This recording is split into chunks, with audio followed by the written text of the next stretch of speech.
Hi, and welcome to the Thursday Nights podcast. And tonight I have two very special guests. I have Mr. William Binney and Mr. Kirk Wiebe.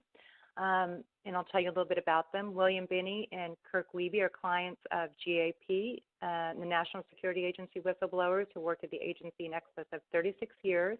As technical director, Binney developed a revolutionary information processing system called the Thin Thread that arguably could have detected and prevented the 9/11 terroristic attacks. But NSA officials ignored the program in favor of Trailblazer, a program that not only ended in total failure but cost taxpayers billions of dollars. And concerned over national security, Binney and Wiebe blew the whistle on the mismanagement over Trailblazer using internal channels to share their concerns with Congress and the Department of Defense Inspector General. And despite their efforts, no one was held accountable at NSA for one of the worst intelligence failures in history. Little did they know, Binney and Wiebe would face harsh retaliation from NSA for their efforts and to make their truth known. So that was something that I found online, and I thought that might be appropriate to read since you're here together. And it was an article about the two of you. So I guess maybe we can start a little bit from the beginning. So I know, Kirk, that you were a senior analyst in the NSA, and so do you maybe want to tell the audience a little bit about what that entails? Yeah. By the time 9/11 came around, I had actually gone from day-to-day analysis into more esoteric, more research-oriented analysis, which is one of the reasons why I teamed with Bill, leaving a job with the Information Technology Organization in order to go work with Bill, who was involved with several others, including colleague Ed Loomis, developing techniques to understand the Internet and how to cull from that huge source of information nuggets of intelligence gold, information that was useful and actionable, hopefully to stop bad things from happening. And so that whole research process was very interesting to me. And frankly, I was appalled that the NSA completely ignored what Bill and others had done in that effort and left the whole ball game up to private industry, no doubt to curry favor financially after that. It's a part of the normal tradition of senior government workers. They leave government and take lucrative jobs with private industry. And so money basically took paramount importance at the cost of American lives, unfortunately. Okay, so thank you for elaborating on that. And then, Bill, if you want to maybe go into, I know that you developed Thin Thread, and you held the position of the technical director, and you're regarded as one of the best decoders in U.S. history. So maybe you want to go into what your job entailed. Well, for the first close to 30 years, I was working the Soviet Union, the Warsaw Pact, so I was breaking all kinds of ciphers and codes and things like that, and data systems, and working with data on those problems. But so that went on for very close to 30 years. Then I became the technical director of the group, and then after that they wanted me to be the technical director. Basically, when they reorganized in 1997, I became the technical director of the world because I was good at breaking and solving technical problems. And so at that point, shortly before that, I had formed the SIGINT Automation Research Center with Dr. John Taggart from research. I was from operations, he was from research, so that we paired up all of our skills in one place with about 15 people, 16 people total. And we worked with all the skills in one place to solve the problems, which we could do really quickly. So the Thin Thread program, which was the program Kirk was talking about earlier about the digital world, we were trying to be able to handle the tens of terabytes of data flowing by the network every minute and figure out what was important and be able to pull that out with that program. But I had like 4 other programs running at the same time. So, and they were focused on automating analysis, which would be the driver to be able to make all these good things happen. So And the whole idea was to be able to be lawful, abide by the Constitution, make sure people privacy was respected, and deal with only those things that we had probable cause to select from the entire flow of information. And again, the whole idea was to automate that as best as possible so that we could manage those tens of terabytes. I mean, if you have to look at the content of tens of terabytes per minute, you never get through and you fail immediately. So we designed it to go after the metadata, the connecting IP addressing and phone numbers and things like that would be able to connect people into communities, and that allowed us to say this is an important community to follow. The rest of them aren't, so that allowed us to separate the entire mass of information out just by the externals of the metadata involved. Okay, well, thank you. So you guys were, actively involved with the NSA for, I know you spent like 36 years there. So when into your career did you see, and I guess I'll go back to Kirk on this. When did you realize that there was a lack of integrity within the NSA and that something was wrong and that there was violations against the Constitution? When did you realize that? Well, it was the first hint came around the first week of September, and a bunch of new hardware equipment had arrived right outside our office door and was piled in the hallway. And I remember asking people in the organization, Bill and Ed were running, what the heck was that? And no one really knew. And the second indicator came when I walked into our conference room that we had in our office and was almost thrown out by an analyst that Bill and I knew.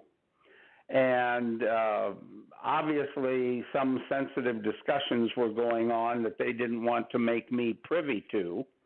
And I went over to Bill. I said, Bill, what's going on? Our buddy Ben basically threw me out of the conference room. And he says, I don't know.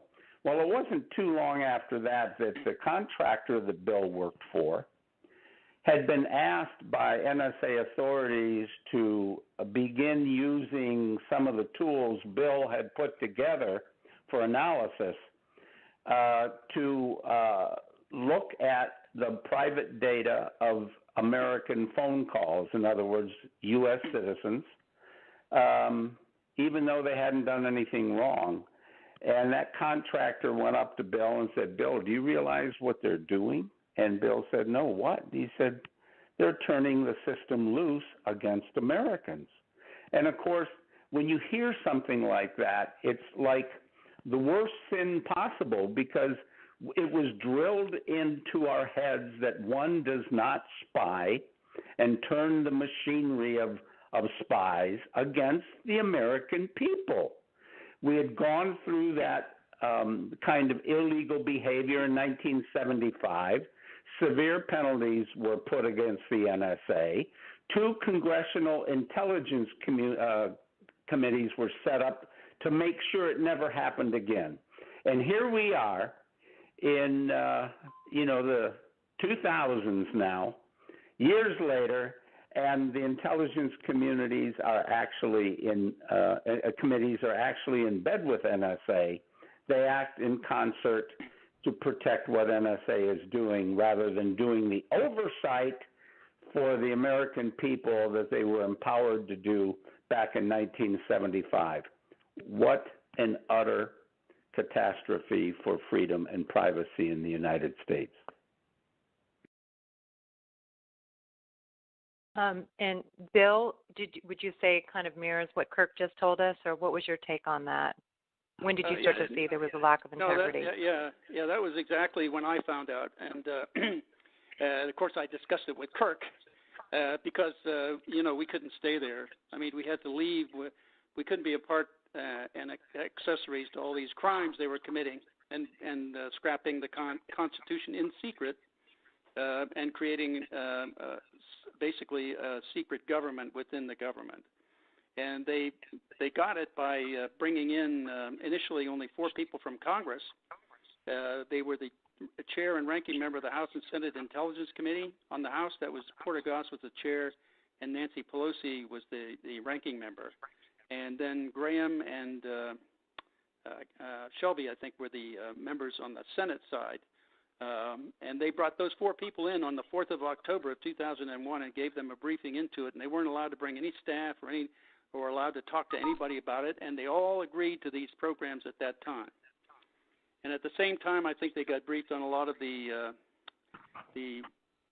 torture programs and things like that out of CIA too. So I think that once they agreed, you see, they were now co-opted in, and now they had to defend the programs in their respective houses of Congress. And so at that point, what did you decide to do? Because I know there's other key players that we were talking about earlier. Yeah, at that point, I mean, both Kirk and I decided we couldn't stick around for all this, and we decided we had to get out of there as fast as we could. So it took us 2.5 weeks to get out of the place, and we didn't bother going because I knew all the leadership at NSA. I mean, I was basically working for the deputy director at that point, so I didn't think that it was necessary to even talk to any of them because they were all committed to this. Obviously, the orders came from the White House. Otherwise, they wouldn't be. I mean, Richard Nixon got impeached for a fragment of what they're doing today. That's why he was impeached. So, I mean, it was obvious to me that it was pointless to talk to them, that we should go directly to the congressional committees because it was their job, their charter. The committees were created to protect against this. But you see, we didn't know that the leadership of those committees were both committed to it. So that was a pointless effort. And I think Diane Rourke was the one that we went to initially, and she attempted to try to get it across to them. She wrote internal memos about it, too, at that time. This was late 2001, early 2002. But, can you talk a little bit? I didn't mean to step on you. Sorry about that. Well, but I mean, but see, even after that, that didn't work. And so we attempted to go to the third branch, the Supreme Court. We attempted to get a meeting with the Chief Justice Rehnquist at the time. And the way we did that was we didn't want to go through formal channels because that would be shut down right away. So Diane was basically working with us at the time, and so she wrote a note for the Chief Justice that requested a meeting.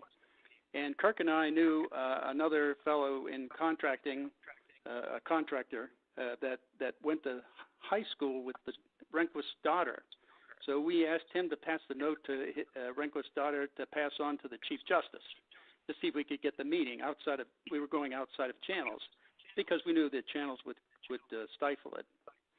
So, but that didn't work at all either. So it ended up that eventually we complained to the Department of Justice and the Department of Defense Inspector Generals. Mm-hmm. But after that, and also some members of Congress too. But after that, that's when the FBI and the DOJ attempted to falsify evidence to indict us.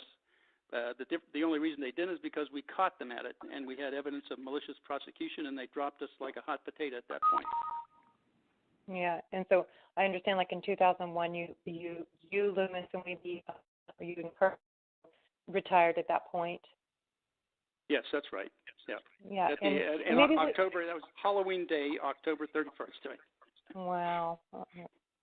Well, I guess I want to backtrack a little bit because I do think it's important to go into a little bit about what you created, the Thin Thread, the project that you, because I thought it was so interesting when I learned about it, the surveillance technique, that with the Americans, all the American data would be encrypted, and that that's how it would stay private, and you wouldn't be violating the Constitution.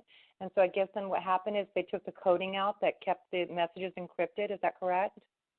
They did several things. There were 3 basic sections they took out. The first one was the filtering up front.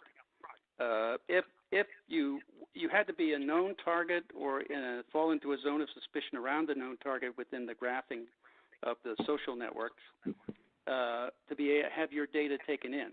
If you weren't in those zones, none of your content was taken in.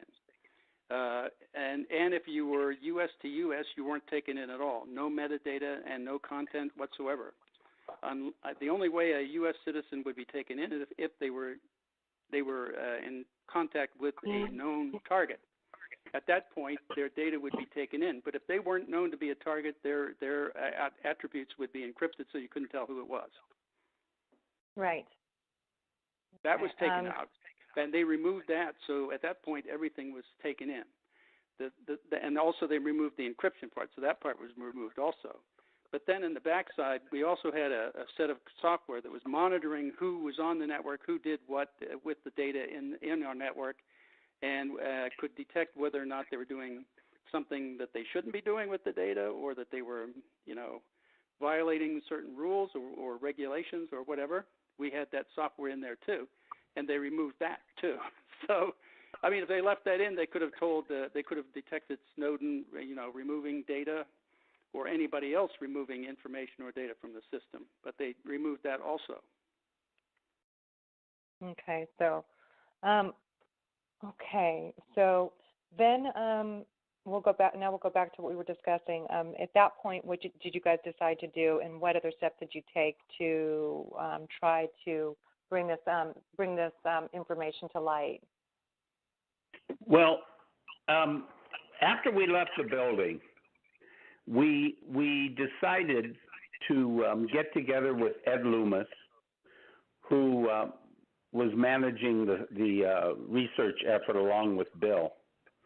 And we decided to try to take what we knew, and that is how to exploit high-volume digital communications and do it in a way that comported with the Constitution.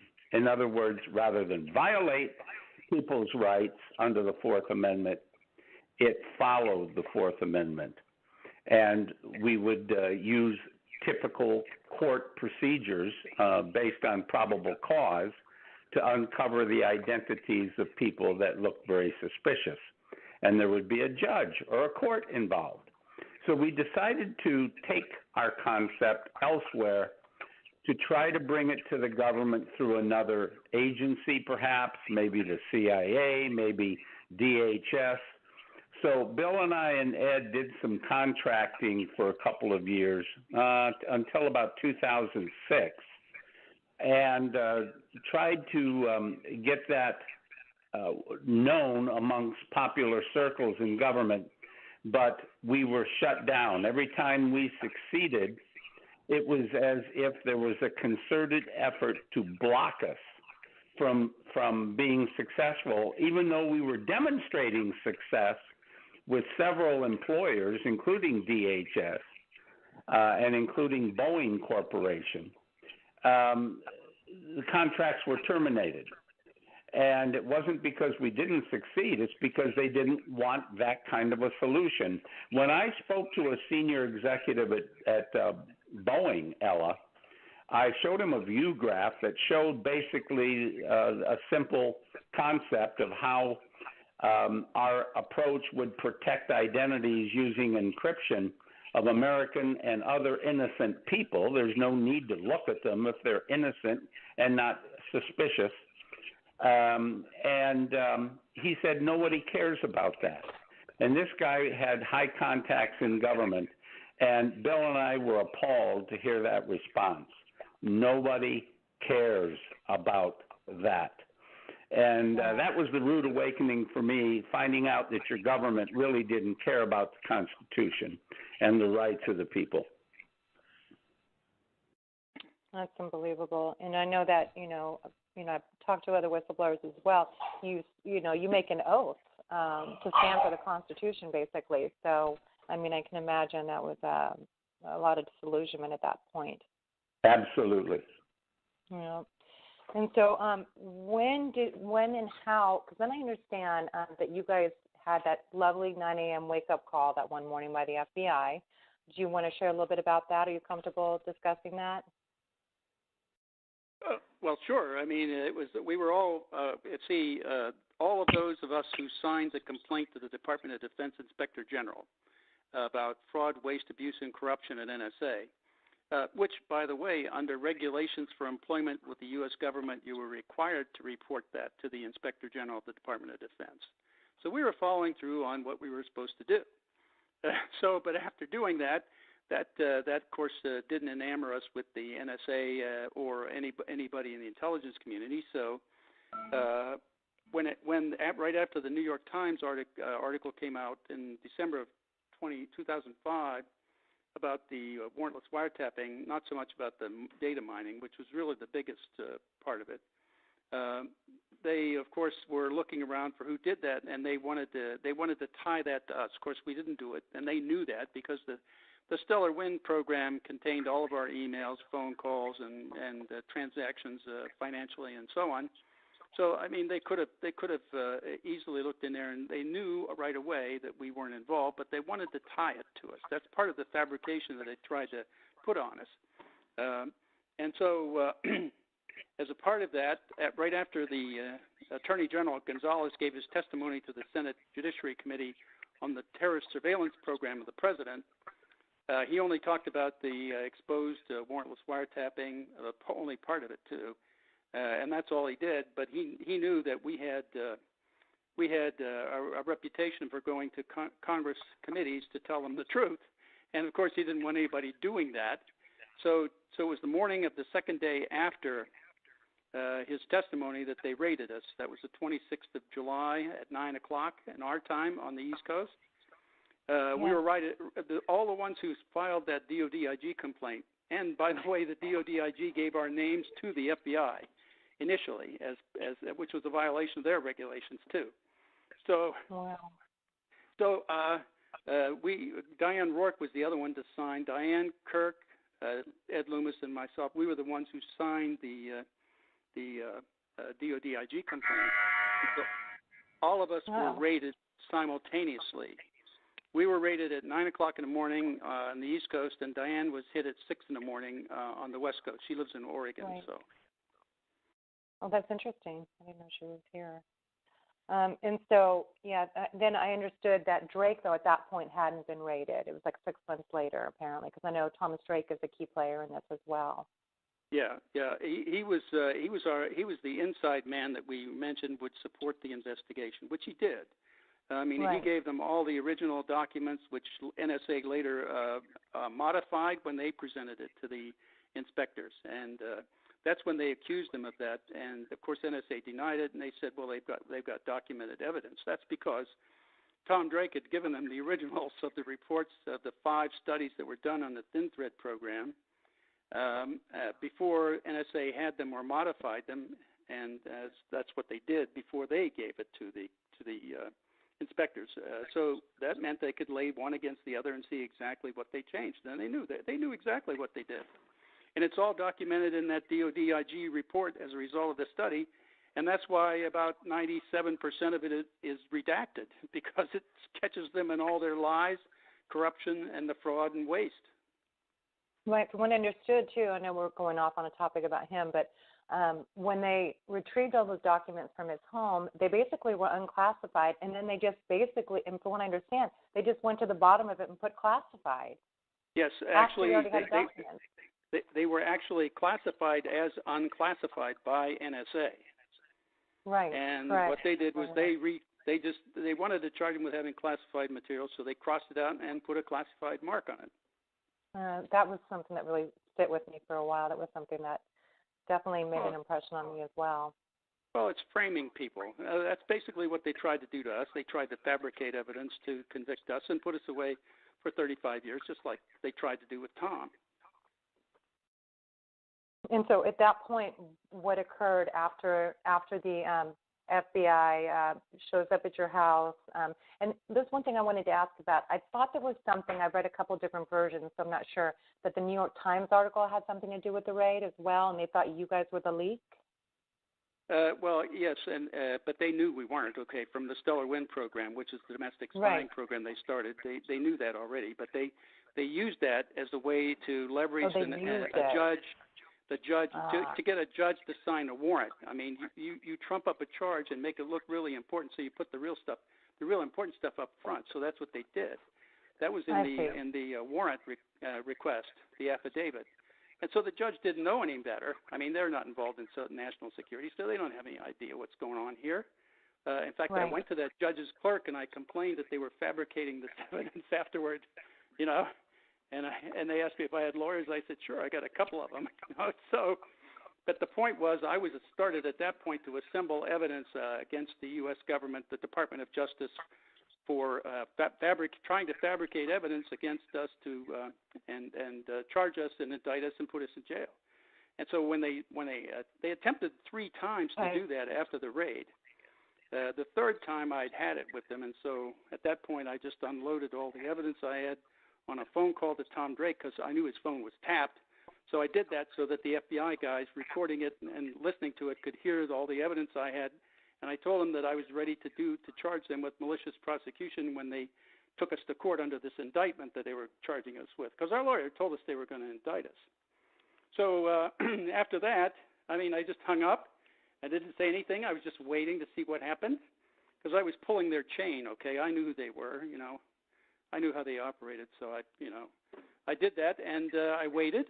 And then all of a sudden, Kirk and I are offered letters of immunity a month later. Our lawyer tells us we're offered letters of immunity, unsolicited, by the way. Yeah, and so we still got copies of those letters, too. And then from what I understand, too, even like Obama reinvestigated this, is that correct? Well, he kept the investigation on Tom going, yeah. That's what, it was just towards Tom. I wasn't clear about that. After they dropped us at the end of 2009, early 2010, they kept Tom's thing going. Because, see, Tom was still working for NSA, so it was easier for them to try to fabricate evidence against him than it was against us, because we'd been retired for 6 years at that point. Right. So we didn't have access to classified data. So anything they would do there would look really silly.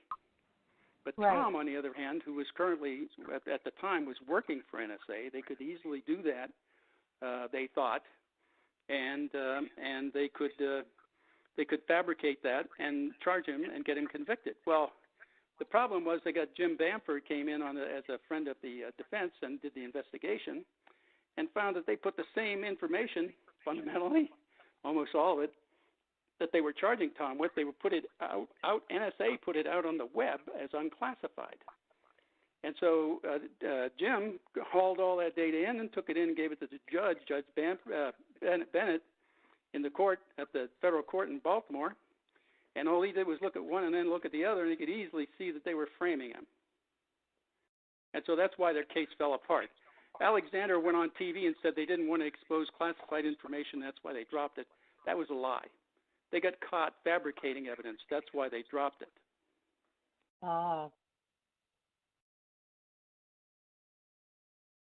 Kirk, do you want to add to any of this information?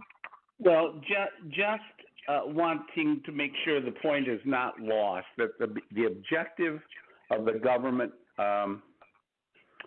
was to make Tom Drake an example, as well as us, because our clearances were suspended, and never again were we able to work for the government on a lucrative contract and practice our trade and bring to the American people a way to protect the nation better than is being done now, and not at the cost of privacy to the American citizenship, to Americans. And so the whole objective was to put the fear of God into any other future whistleblower to the degree that they could. That was, and of course, to punish us for putting the government on report in the first place.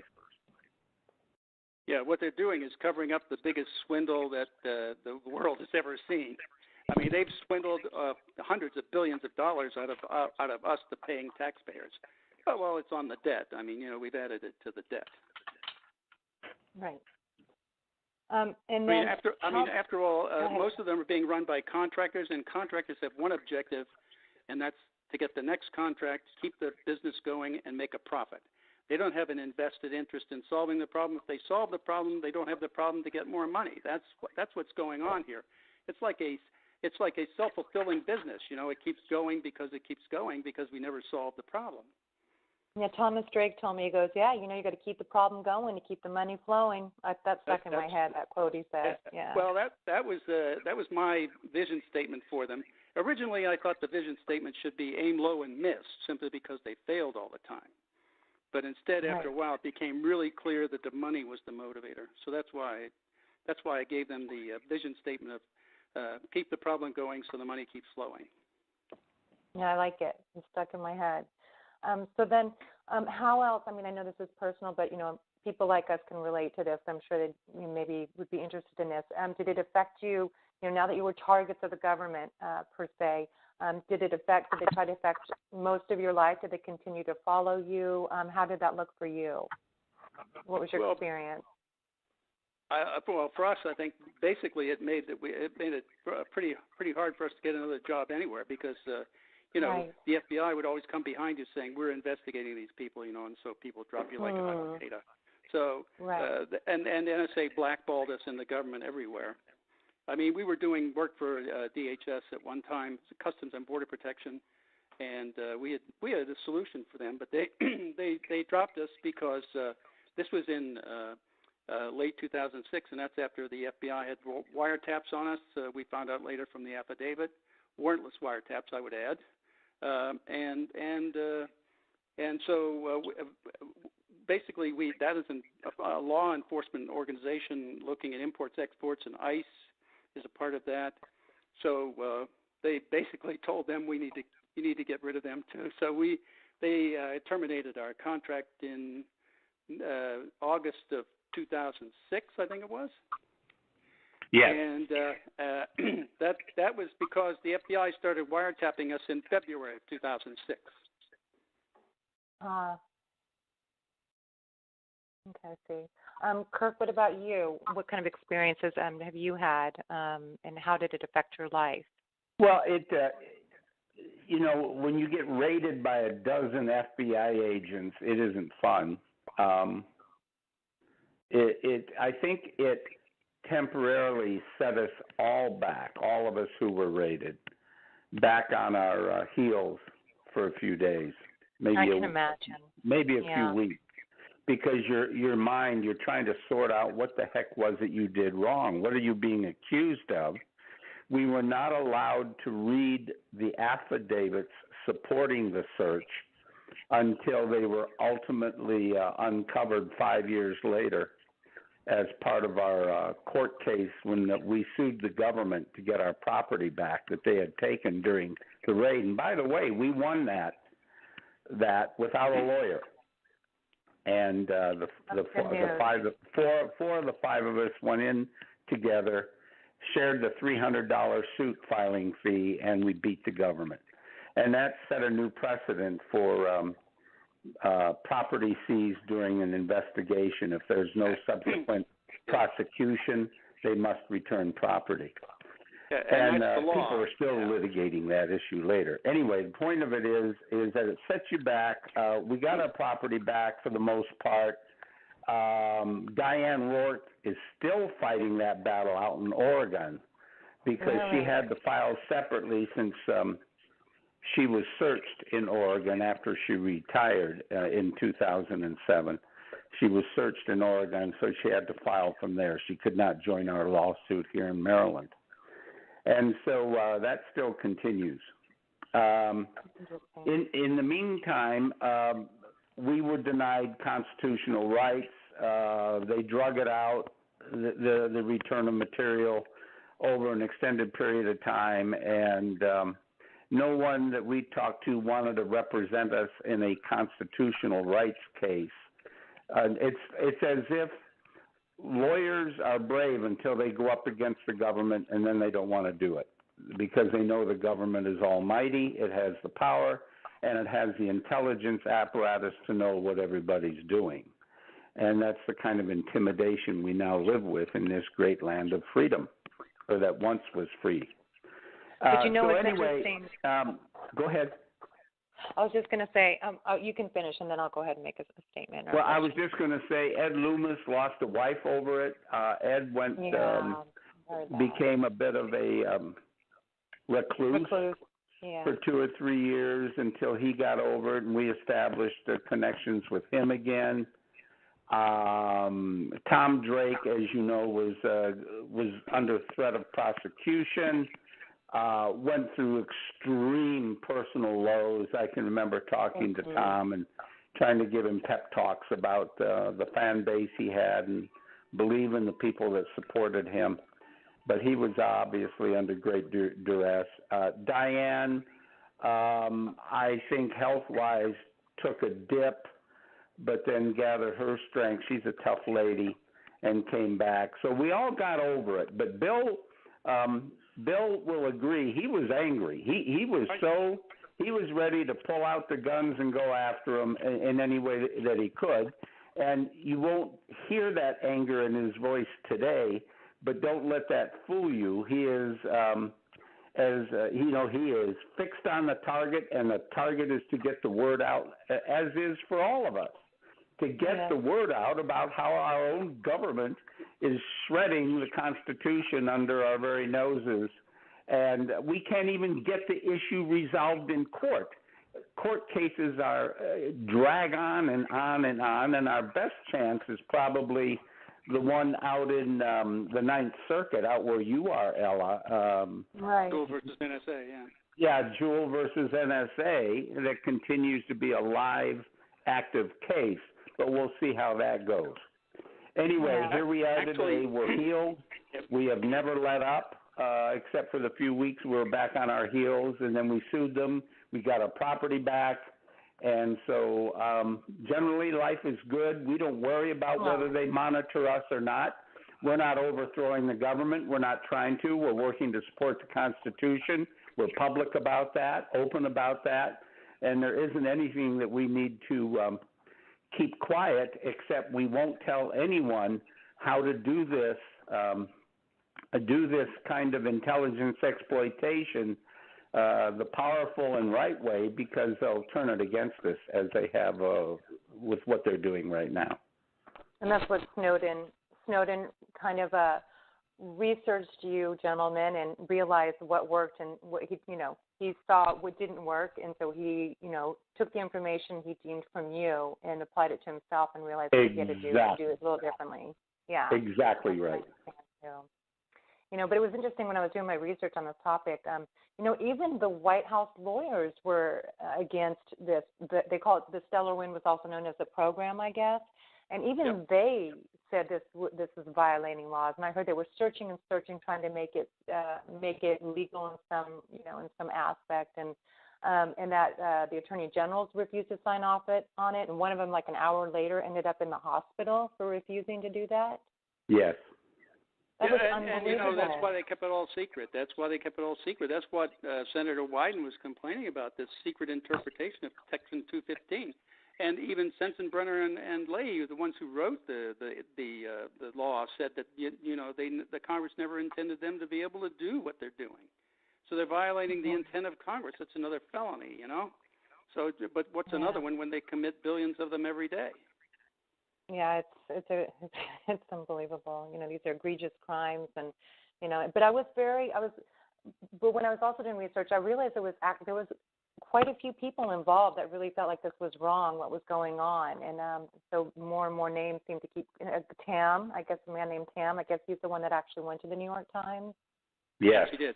He was the lawyer at the DOJ writing up the request for warrants from the FISA court, the Foreign Intelligence Surveillance Court, the secret court. And so when he was writing it up, he could see that they had wiretaps and read emails of other people. That's where they were getting evidence from that to submit to get a warrant request from the court. Well, you're committing a felony if you do that before you get the warrant from the court. So that's why he went to the New York Times. He just couldn't take it anymore. Yeah, and I guess that's kind of, but I guess Bill clarified that they knew that it wasn't you guys that actually leaked the documents. It was just an excuse. Yeah. That's right. And you notice that they never went after Thomas Tam legally, like they did with us. The reason they didn't want to go after Thomas Tam, because he was the guy responsible to write up the request for warrants, and he would have testified in his court case that they were violating the law. And so, wouldn't you like to sit on the jury of his trial when they came in and saying we're going to charge this guy with the crime of exposing the crimes we're committing? That would be a lovely jury seat. Yeah, that would be definitely. So that's that's why he wasn't. Okay, I wasn't sure how that played out, and I saw an interview on him as well. Yeah. Okay. Well, that makes sense when you put it that way. So I guess then, what else? Other topics. let's just maybe go into what good, this is a question that, we talked about yesterday, what good came out of it? And I know you set some precedences already, so you've mentioned that, but what good came out of it for you or for the people? What do you feel about that, or how would you express that?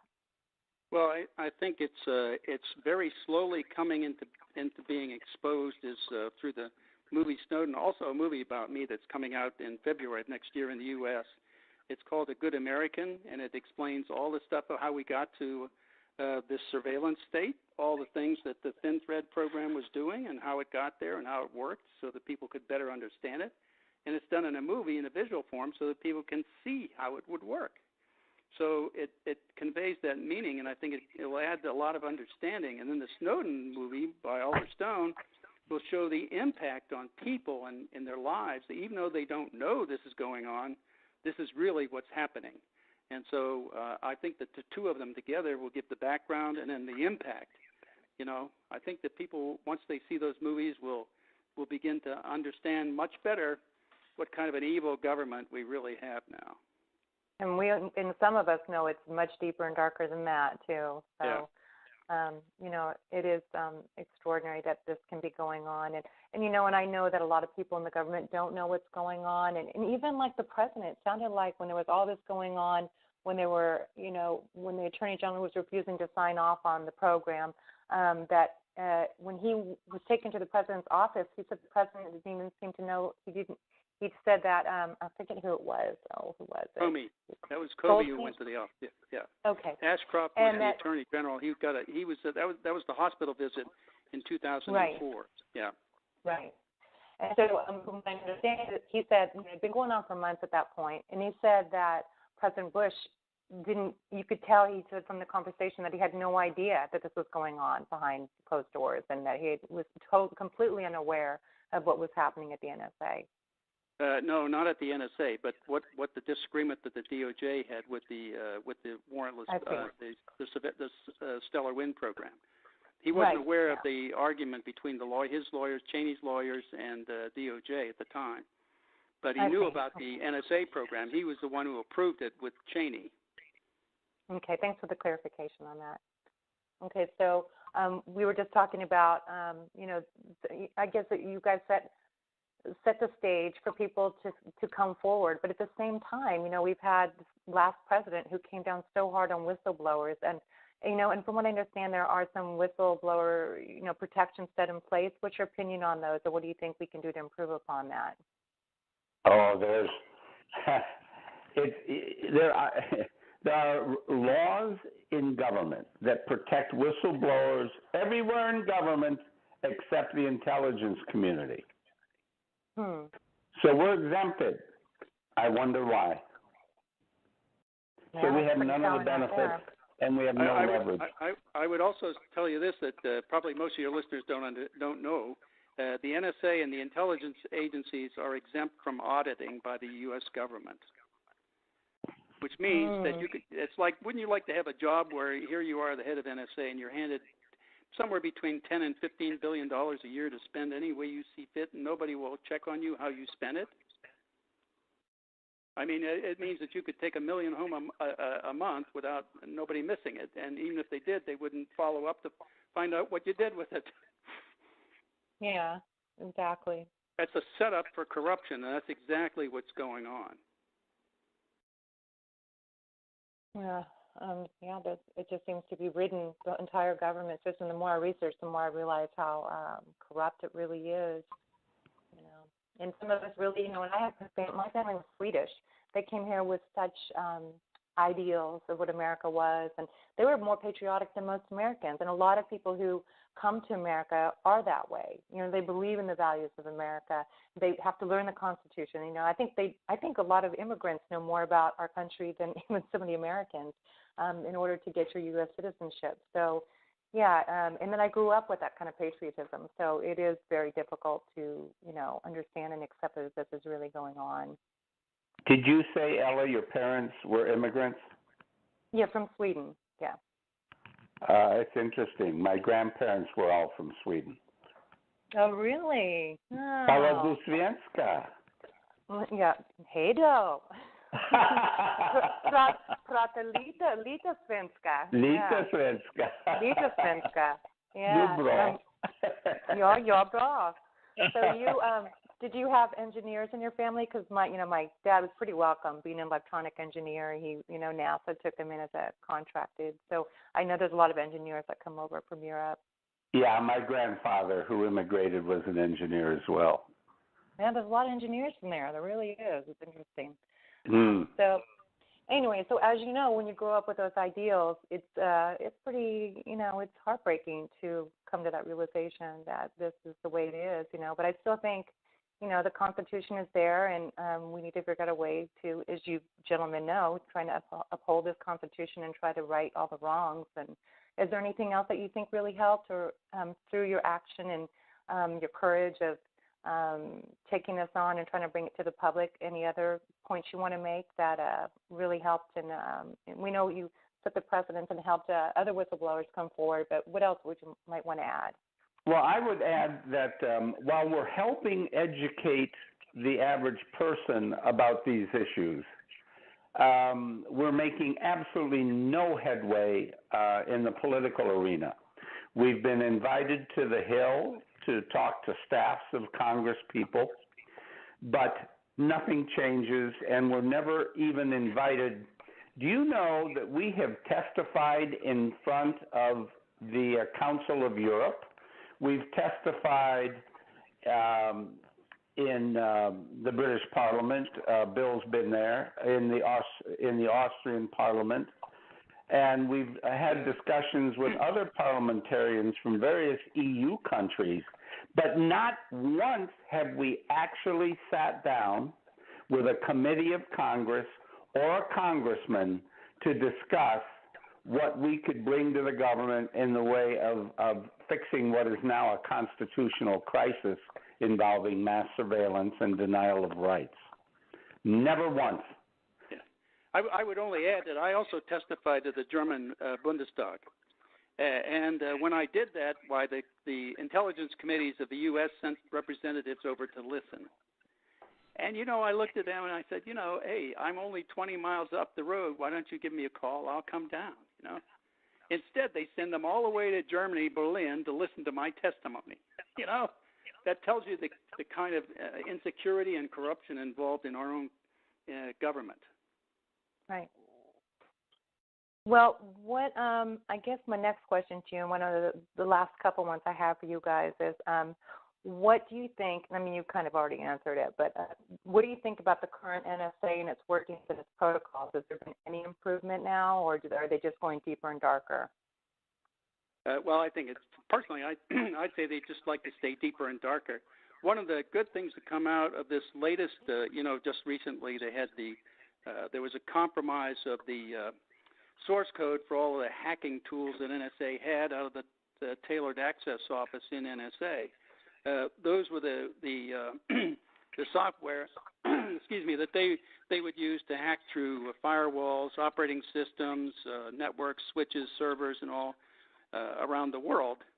And they tried to portray it. They arrested a fellow here recently for compromising some things. And it looked like this was a second Snowden that I thought existed within NSA. But the point was, they knew about these weaknesses for many, many years, and they've been exploiting them so they could look into anybody. It's not just it wasn't just for Russia or China or anything like that. It was for everybody, because anybody that used any of those systems, the operating systems, firewalls, or so on, they were all vulnerable to this attack. So, and the point was, they left those things in place and didn't move at all to fix them, which meant they were leaving everybody in the world vulnerable to an attack. And that meant that's how the things like the OPMs got hacked for all those millions of citizens who were applying for clearances. They got all their data taken. And then other attacks and exposure of data around the U.S., they've all been happening, and in fact around the world. That's because they knew about all these weaknesses, but they left them in place. Not counting the ones they built in, either through in the encrypt systems or in the systems themselves. But the point is they left them in place, so they left us all vulnerable. And now they're using the fact that we're being attacked to drum up, cybersecurity and get much more money there for that, to do the protection. And now that they've been exposed, hopefully they'll fix them, and then we'll become a little more secure than we were before, and we maybe won't get attacked as many times. But they're using the process they've been using all along to basically swindle money out of the population. So it's been a swindle all along with these intelligence committees and communities. Mm-hmm. This was what Eisenhower warned about in 1961 when he left office, warning us about the military-industrial. Well, it's the military-industrial intelligence complex now. So that's what he was warning us about, and now it's come to pass. Yeah. The other thing I would say or add, Ella, is that it's shocking to hear attacks in Paris of the size and type that we've seen. Same with Brussels. Same with the Boston Marathon, Fort Hood shooting. A whole raft of what I call failures. And what I mean is NSA failed to stop any of them. Any of them. That is shocking. The whole reason NSA exists is to stop threats to the security of the United States and the safety of the American people, and they're failing miserably. And every year they ask for more money, more access to data, and they continue to fail. And they continue to argue, well, we're failing because we don't have enough. No, they're failing because they're dying on too much data. They can't pick the needles out from a monstrous haystack. And this lunacy of collecting more and more and more about innocent people is ridiculous. The whole effort needs to stop and get redone so that we focus on those with the most suspicion of committing crimes and terror against people all around the globe. NSA's mission isn't just to protect the United States, by the way. It's to produce foreign intelligence. So any attacks on Paris and Belgium are also failures of NSA. Just wanted to add that. Well, thank you for that. And I know Karen Stewart, who is also an NSA whistleblower, and both of you are familiar with her, she agrees. She said the same thing about the NSA. Yeah. Yep.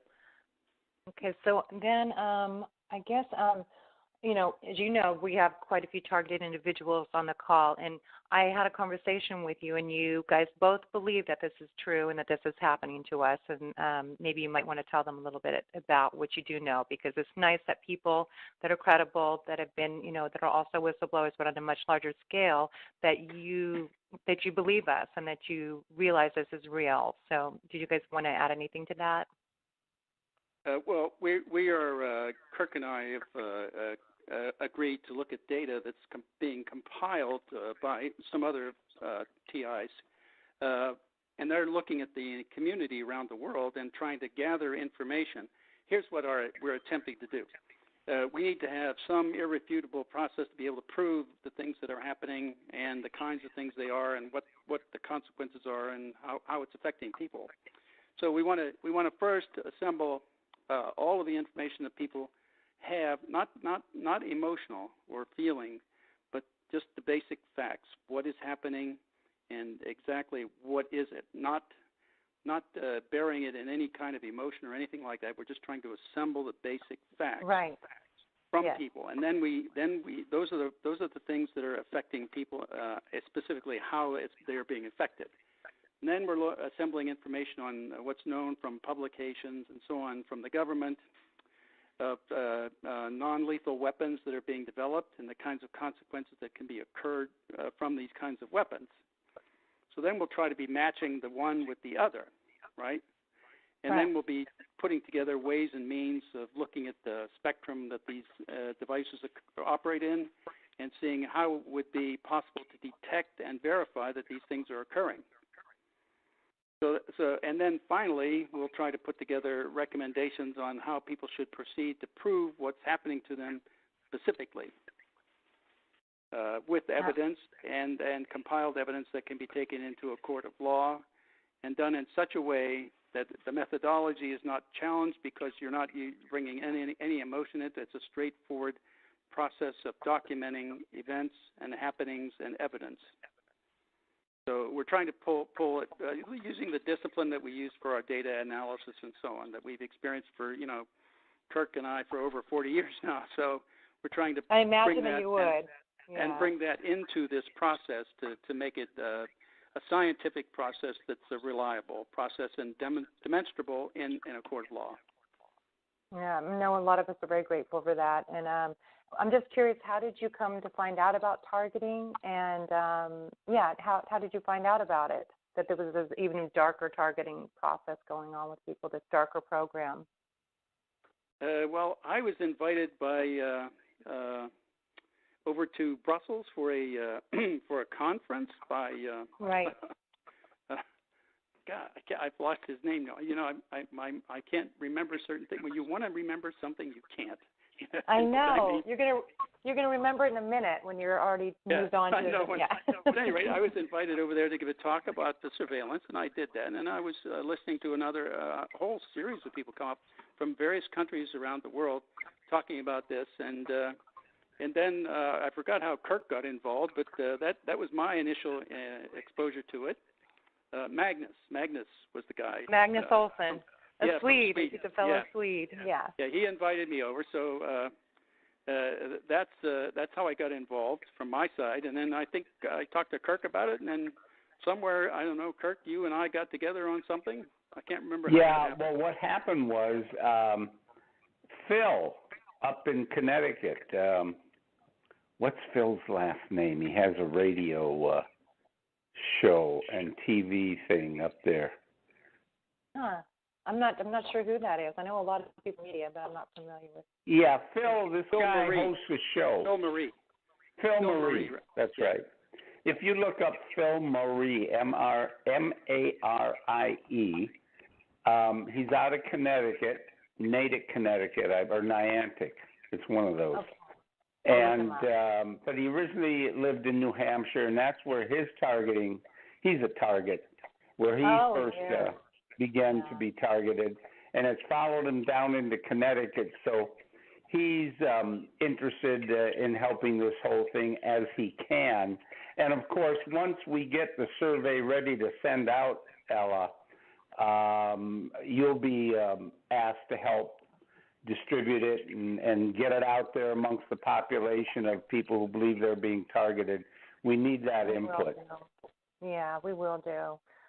Thank you so much for that too. I mean, I can only just say thank you, and I know everyone else is grateful too. And it's just nice to be believed first off, by credible people, and then to have people actually supporting us and willing to do some work to try to help us, and help us approach it in a way that's going to be effective.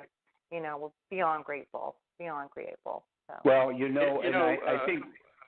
Go ahead. I was going to add one thing though. As a part of this though, we have some questions in there that deal with the environment because we have to eliminate that as a potential cause. Like if you're next to high-powered tension lines or some kind of generator like microwave towers, or if you're in the line of a microwave or things like that, that can also affect people. So you need to be able to eliminate that as a potential possibility, or, in the case of the testing, you should be able to verify that is an issue if it is, Right, either way. whether it's just enough, yeah. Right, that's right. Yeah. Okay. Well, thank you again for that. So would you guys, I know we're at the hour mark right now. Do you mind taking a couple questions before? No, I'd love to. Sure, that's all right. Go ahead. Oh, great. Thank you. Okay, let's see here.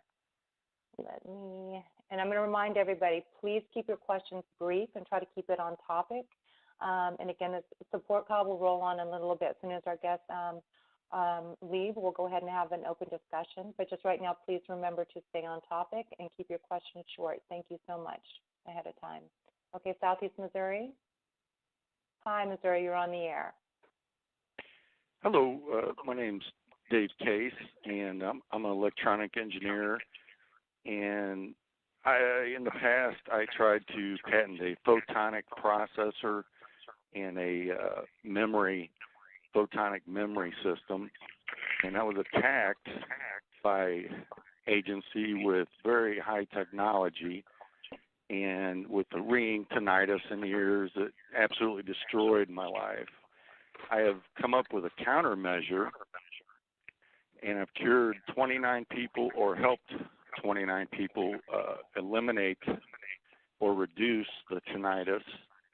And come to find out, the photonic processor I was trying to patent already exists.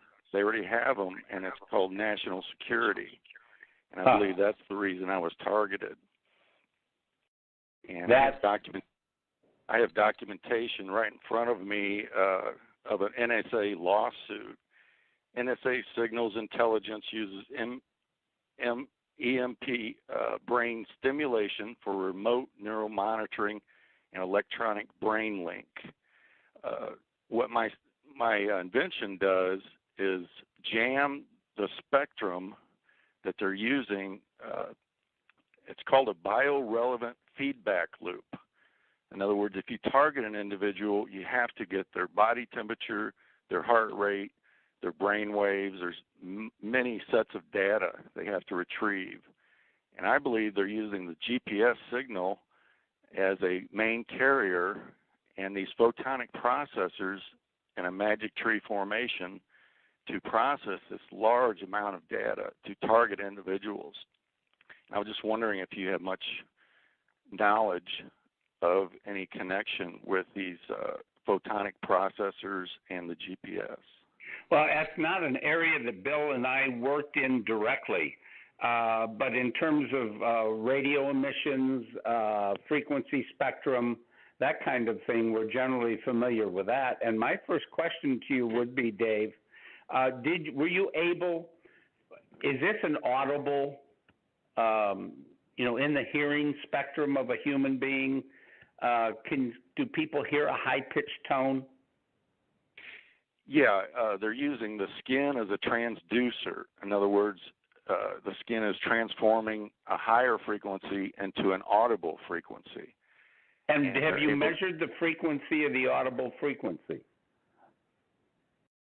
Well, I can tell you, it is a range of around 5 kilohertz to around 35 kilohertz. And my countermeasure, my countermeasure, I use 2 I-55 IC chips, oscillator chips, and I wired them in a fashion that's never been done before. And it causes massive interference between the 2 chips, and it covers the entire spectrum.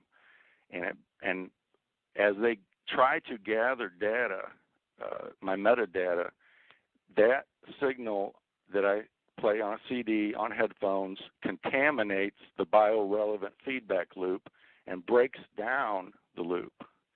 And then the brain is freed from the brain link, and your brain is actually allowed to heal because they're actually causing brain damage. They're interfering with brain chemistry. Are you willing to share some of this knowledge that you have there, Dave? Oh, yes. Can you? Yeah, I have testimony letters where I have people. Yeah, this would be important for our study and being able to document that kind of process and be able to put it into a spectrum. And also you've already got countermeasures started, so that kind of thing would be important to put into this study. Yes, I offer it free. I try to come on as many calls as I can, and I offer it for free. And, I have many testimony letters where they just absolutely say I saved their life. They're getting back their cognitive abilities. They're making decisions quicker. They're able to sleep. It has many benefits. Yeah, I think this is an important thing if you're willing to share that with us. Thanks. Oh, yes. Yes, I sure will. Matter of fact, I'd give you my phone number if you would like it. How about I give you my email and you could email it to me? Can you do that? Sure. Okay, are you ready? Hello? Yeah, I had to get a pen here. Okay. It's just my name, William Binney, 0802 at Comcast.net.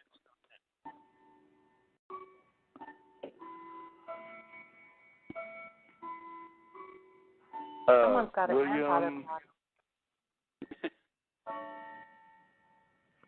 You say William Binney. Yeah, you could spell it. WILLIAMBINNEY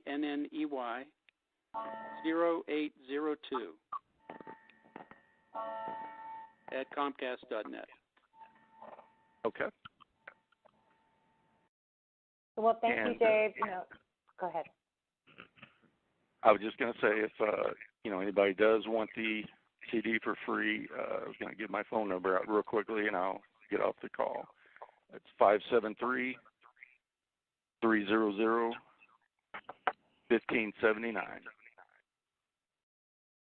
What were the first three Dave. digits?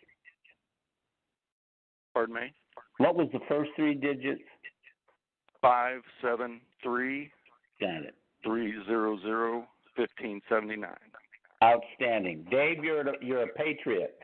God He bless really you. is. Thank you. Yeah. Thanks, We Dave. really appreciate him. And he doesn't do it for money. He just, he gives it for free. Although, we'll get, he may need $1 for the CD or something if we want to send it. But he's been really, really helpful and very altruistic, and we always appreciate people like that. Outstanding. Yeah, he Yep, is. yep. Thank you, Dave. Thanks, Okay, Dave. so now we're moving on. Let me find out who number 2 is. Bella. Hi, Bella. You're on the air. Bella. Hi, Bill and Kirk. What an honor to have you here. I just had a couple of questions. Can you give us an update on Jewel versus NSA and your civil rights lawsuit? Jewel versus NSA is still going. Okay. They're still. It takes a long time in a court. This has been going on since 2006 or something like that. So, but the good news is we've got other court cases going too. One in the Second Circuit with the ACLU. I'm not sure what's happening to that one now, but one in the Third Circuit with another lawyer that used to be in Pittsburgh. Now he moved down to Tennessee, but that was still going. We've got achieved standing there, and that was still moving forward. And then another one with the former mayor of Salt Lake City in the 11th Circuit Court of Appeals. He's going to sue the government again for spying when they had the Olympics out there. And so we're supporting that one too. So we've got 4 separate cases in the appellate courts that what we're supporting. So we're trying to get as many going as we possibly can because they're all relevant. They're all done based on constitutional violations. So. Okay, and you also have your civil rights case going, or is that still going? That was a 41G lawsuit, which is a return of property lawsuit. That was pretty much over with. Now, we have won ours, but Diane Rourke is in Oregon. She's still fighting hers. Okay. And now the Section 702 of the FISA, which is supposed to end next year, do you suggest that we write Congress about that? Or is that a... Well, I suggest they just cancel the amendments and just revert back to the original FISA law. That was good enough. They could have, and then they could do. It could be constitutional and follow the laws that exist. Instead of trying to modify them, the whole point is that under 702, they have secret interpretations there too. So they're doing content acquisition as well as metadata. It works like this. They say that. As long as you're going after a target of interest like a terrorist or a dope smuggler or something, and by the way, you happen to collect other information, it's coincidental. So it's not really, and you can keep that coincidental data stored, and you could search it if you want to too. So that means I'm going to look at this 64 fiber 10 gigabit line, and I know there's a terrorist or a dope dealer on there. So I'm going to take the entire line and store it all. Everything's coincidental except the target that I'm after, okay? But I can still do it legally, and that's their secret interpretation, okay? That's done under Executive Order 12333, Section 23C. You can look it up and read it if you want. Okay. So it's due to expire, but I mean, is Congress going to do anything? They seem very much vested interest or leaning there's an towards awful that. lot of money in this, and there's a lot of businesses in different congressional areas, that support a lot of jobs, and their constituents get money through these programs. Right, So right, yeah. they have a vested interest in keeping a lot of this going. And Bella, this is Kirk Wiebe. The other fact about Congress is many in Congress are not truly informed of what's going on. The intelligence committees lock them out. They give them bare bones information, often misleading, and really don't invite them into the core of the process, so they can't even represent you in Congress properly on this. There's a huge power issue here in terms of how we're representing people or not in the world of intelligence. So your voice is really not being heard. I would urge you to write letters as you can, or phone and voice your displeasure with the mass surveillance, untargeted kind of attack that's usurping the privacy rights of Americans. Okay. Very good. Also, I think if we could add one other thing, part of the evidence that people are beginning to understand this down in Congress. In 2013, shortly after the Snowden material started to get released, Representatives Amos and Conyers in the House of Representatives started a coalition of members, both Democrats and Republicans together, to try to pass a law to unfund these NSA activities. And when they did that, they solicited inputs, and we were supposed to go down there and brief them. But when they put that on the congressional record, that we were to go there and do that, why President Obama called a meeting of all the Democrats in the House at that date and time. And so that canceled the meeting. And then their voting on the bill was like 4 days later. And when they voted, they lost the vote by 12 votes. So that's how you sabotage an effort to do something constitutional. Now, Bella, one more fact just to address your question was, what's the status of Juul versus NSA? And I will tell you that in February, the judge in the case gave permission for the electronic EFF, the Electronic Frontier Foundation, to proceed with discovery. Never before had a court case reached that point where they were able to demand that the NSA produce data that the EFF lawyers can look at. So that's what's in progress right now. That's excellent. Now, whether or not NSA will give them the correct data is another question. Right. I don't know if either of you gentlemen know of Chalmers Johnson, who wrote Sorrows of Empire and Blowback. I don't. I recommend those books to others because he talks about this history and our current situation and how dire it is, that we need to renew civic consciousness and to find ways to do that. Because any attempts to reform, are being thwarted. I was looking up all the whistleblowers, and there's not one that was given a fair assessment. So, anyway. But I appreciate you, gentlemen. You're awesome. Well, I think we were given a fair treatment by the Department of Defense Inspector General's investigators, right? But they wrote up the report. It's just that the Inspector General there at the DOD deep-sixed it and went along with redacting virtually all of it. So that and they kept it in secret. So they basically covered up the issue. Yeah. Okay. Thank you so much. Thank you, Bella. Thank you. Thank you, Bella. I'm going to go ahead and mute you. And the only reason I'm not going to unmute one person is because you already asked a question, and there's quite a few people who want to ask. So sure. Okay. There's one person. Oh, here he is. This gentleman, his name is David Voigt, and he's been a real hero, and he also was involved in the military, and I'll let him speak for himself. Hold on 1 second. Hi, David. You're on the air.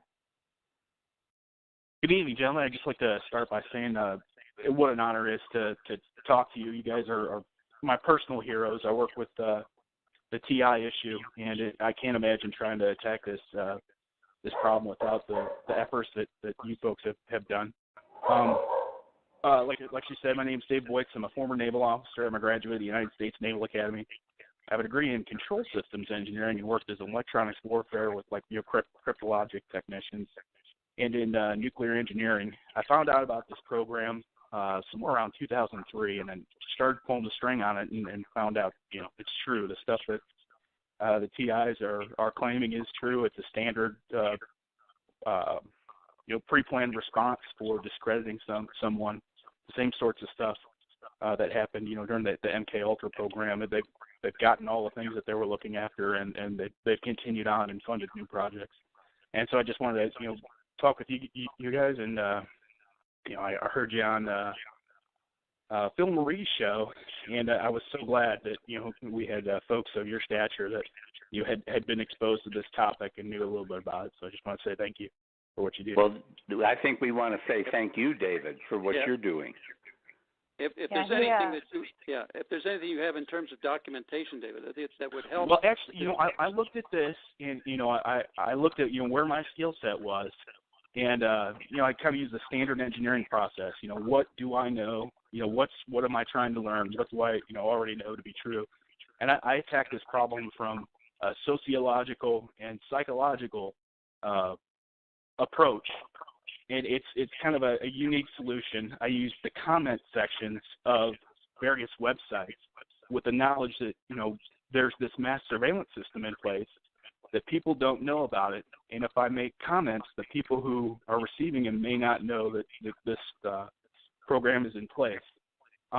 During the Vietnam War, there was a guy named Jeremiah Denton, and famously he was the one that blinked torture as he was interviewed. And that's what I kind of tried to do, was send a signal to the public using kind of a convoluted process. And so an example here, there's a representative named, I think it was Hank Johnson out of Georgia, that asked this odd phrased question. If you look at YouTube, it's just such a weird thing. He asked this admiral, something about, kicking the Marines off of the island of Guam for fear that the extra weight would cause the island to tip over. Totally nonsensical statement. But my approach was, I would make some comments on the internet that could be recoverable, with some of the modern technology.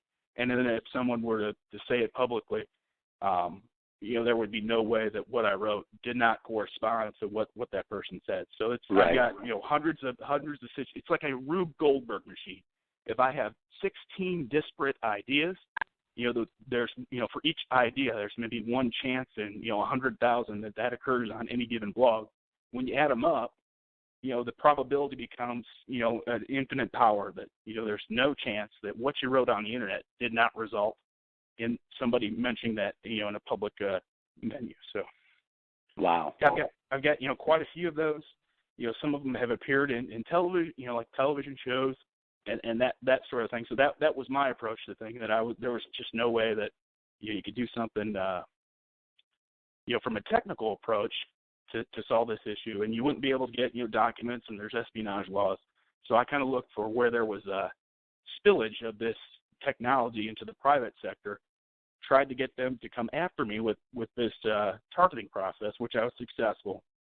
So I could learn a little bit more about it. I knew maybe they would try to take physical control of someone, take control of your romantic life, and, just the same sort of things they talk about, the one hop, two hop, what is the social mapping of the target look like, and provide, kind of all the tools that are necessary to, complete a targeting program, and it kind of works. So that was my process. It wasn't, I didn't go from a getting raw data. I went from a process where you could kind of recover the internet comments, and some of them have been published publicly. Very interesting. Have you had any physical manifestations? Yeah, and that's what I was going for. I wanted to get into the program, and yes, it's if you have no background in this technology, there's a playlist called Tech That Can Hack the Brain. It's on the TED website.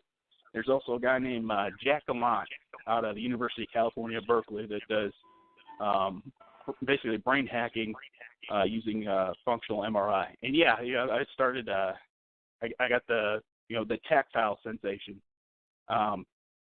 And starting in 2012, and it's exactly like what they use with the modern prosthetic limbs. You can feel temperature, pressure,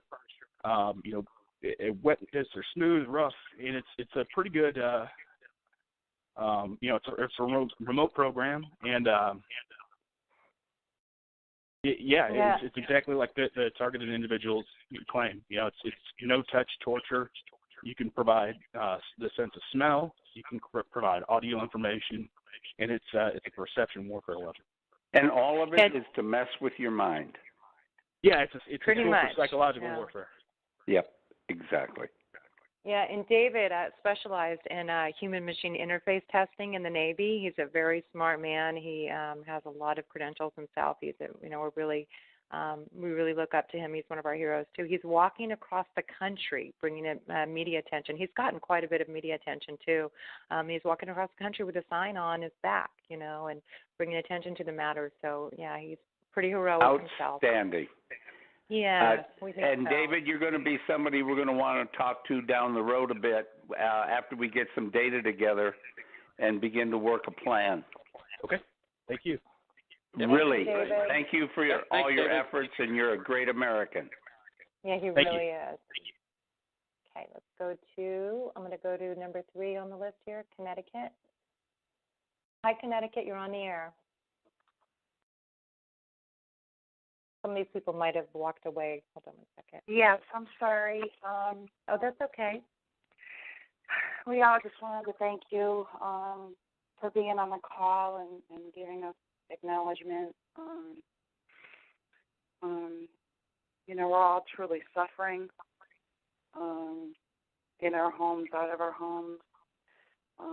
Some of us have things in our bodies that we shouldn't have, which I'm sure you're aware of.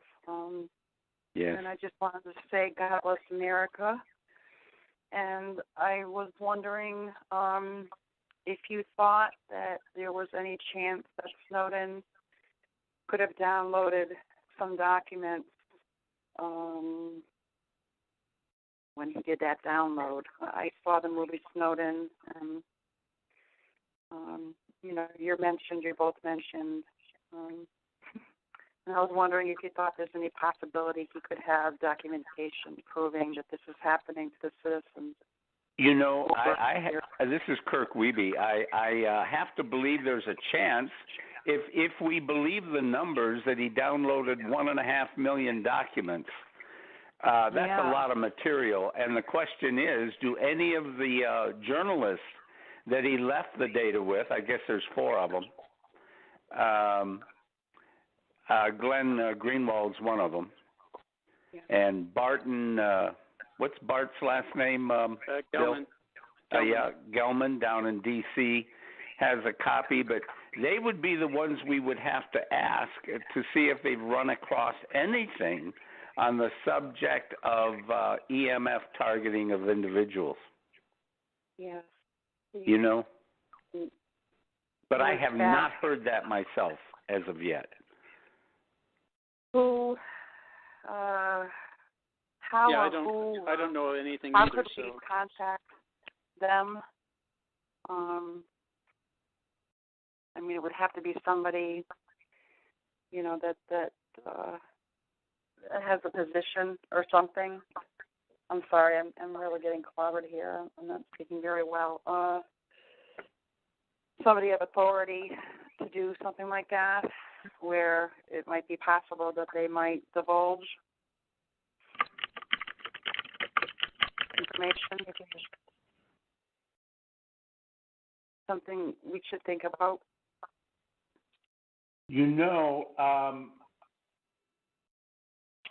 Because that would be I'm wondering if we could get in touch of Bart and Gelman and ask him if they've seen anything like that. What do you think, Bill? I see. I don't think I'm not sure how they're going through all that data, but that's an awful lot of data. It could be something just like NSA. They're overburied with data. So I don't even know if they know what they have. We'll give them help. No, I don't. Yeah, even they know need a way to search it. Yeah, I mean they're probably doing just simple word searches like NSA does, or FBI. They do the same thing. They do word searches or phrase searches. So if they're not asking for the right phrases or words, or they probably wouldn't even see anything. Yes. Would it be worth a shot? I mean, you can't imagine what we are.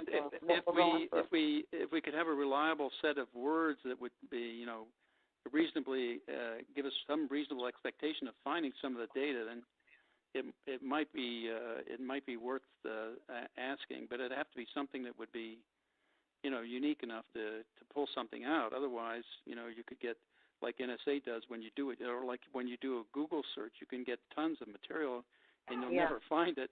So, and I just simply wouldn't know what to ask. I mean, that's my... Can I say something? Yeah, sure. Right. Yeah, hi, this is James Lico, and I've got a degree in electronics engineering technology and biology and computer science. And I understand this technology has been around since the 70s. Let me lower that.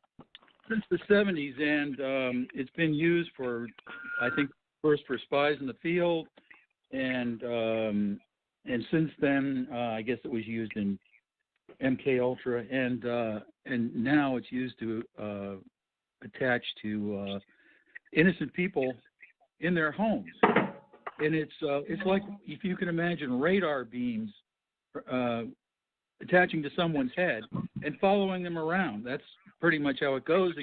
If they're driving in a car, it follows the car at the car's speed, and it can do intricate things. It can, I would imagine a doctor could do surgery with this.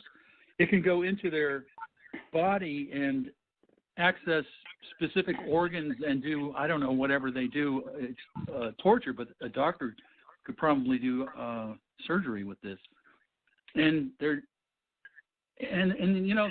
getting down to the most important part of it, I think, is the remote neural image, which allows them to attach themselves and read and successfully read and influence the neural or the brain, all the neurons in the brain, and get feedback as to heart rate and respiration. This is a very sophisticated system that I think that people need to be aware of. And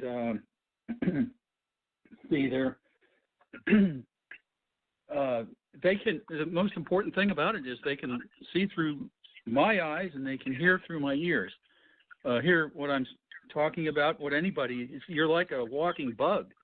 Wherever you go, and they could have someone, or they know someone's going to go into some place that's like a very sensitive, secret place, and he's going to see certain things. They could attach to him in a I don't know, 5 minutes, I heard, and follow him in there and see whatever he sees and hear what he hears. So seems kind of important. This seems like we cannot overcome this problem that we're having with the Constitution unless this is solved. And I'd like to hear your comments.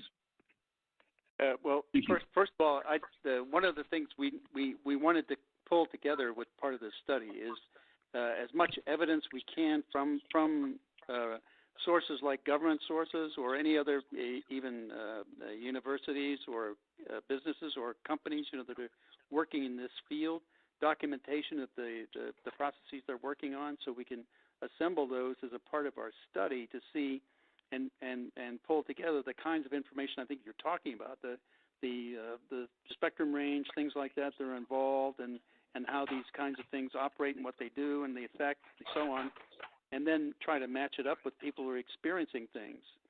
and that's part of the process that we want to go through. But we have to have that kind of documentation. If you know of any of that, and you can send that to us or give us some of that, that would be great, because that would add to this overall study that would allow that to be part of the documentation.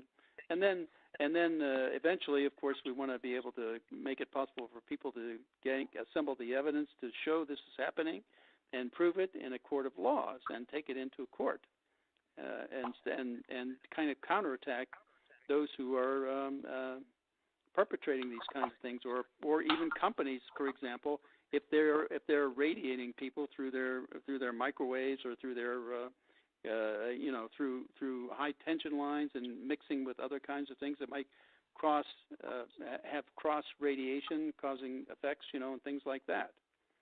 But we need to be able to prove that, and we need to be able to have documentation to say, here's what's going on, this is what's happening, these are the things that they cause, the effects of them, and here are the people having these effects, and we have these things that did the measurements for us, and here's where these things are coming from, so that we can prove that and show that chain of evidence. Right. What I've noticed is there's many, like maybe over 1 million contractors involved in this, and they, from my standpoint, you'll hear from other people that your neighbors are not involved. But what I'm telling you is the neighbors are definitely involved. They somehow get them to co-opt themselves and to allow them into their homes, and these contractors will rent an apartment or house next to you, and they will irradiate you right from there. And I think that they're doing this. The reason they're doing this is because they're supplying data for the President's Brain Initiative and for an Air Force contract, a $49 million contract called Directed Energy Bioeffects Research.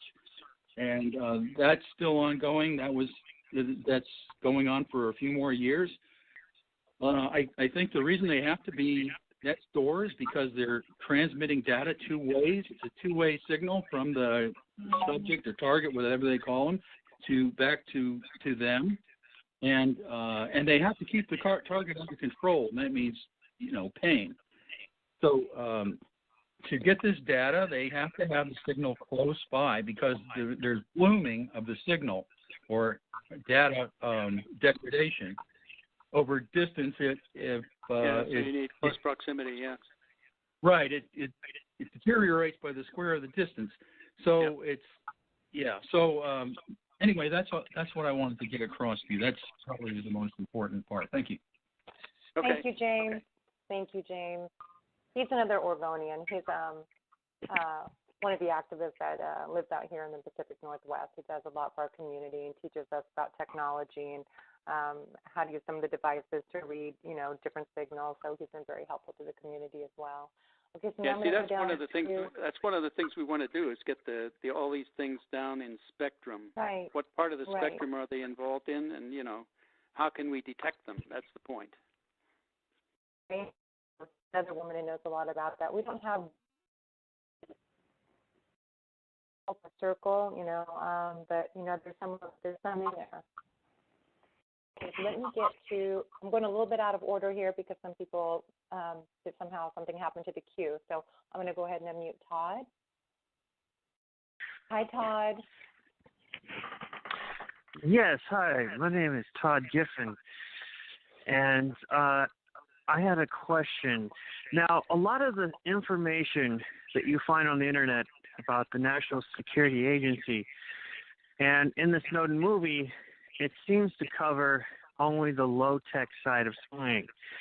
That is the information that's intercepted over the fiber optic cables, the upstream bulk acquisition, and other programs related to internet companies participating and telephone companies handing over packets and data to the government. But there's a high-tech side to the NSA we don't seem to be hearing, which is about the space capability that Russell Tice talks about. I did some research on the space capability, and going back to the 1930s, when military radar was invented, the information available says that they had the ability to MRI scan and nuclear magnetic resonance image and electron spin resonance image and do all these fancy scans of objects remotely. This, in theory, and not just in theory, but in practice, would allow them to actually watch people in their homes, to take full 3D holographic scans of their homes from the military radar and satellites. So this is this hidden capability of the NSA. I personally have been targeted by it that no one's talking about, and I just wanted to ask if it's true that there is this whole other side to NSA, the space capability that is hardly getting talked about. There's also numerous patents about this. You can actually scan the brain remotely with a military radar. There's a patent by Robert Melick from 1974 that mentions remotely reading and altering brain waves. And just like a couple of pages down, it says one of the techniques or systems, the apparatus to do this can be traditional military radar systems. So this sounds like big news that we know for a fact that this is there, but no one seems to be talking about it in the mass media. And even Lockheed Martin has came out with a patent that they've advanced it to the next level to actually quantumly scan through even plasma. So there's virtually no barrier you can create. And China has launched quantum satellites into space as well.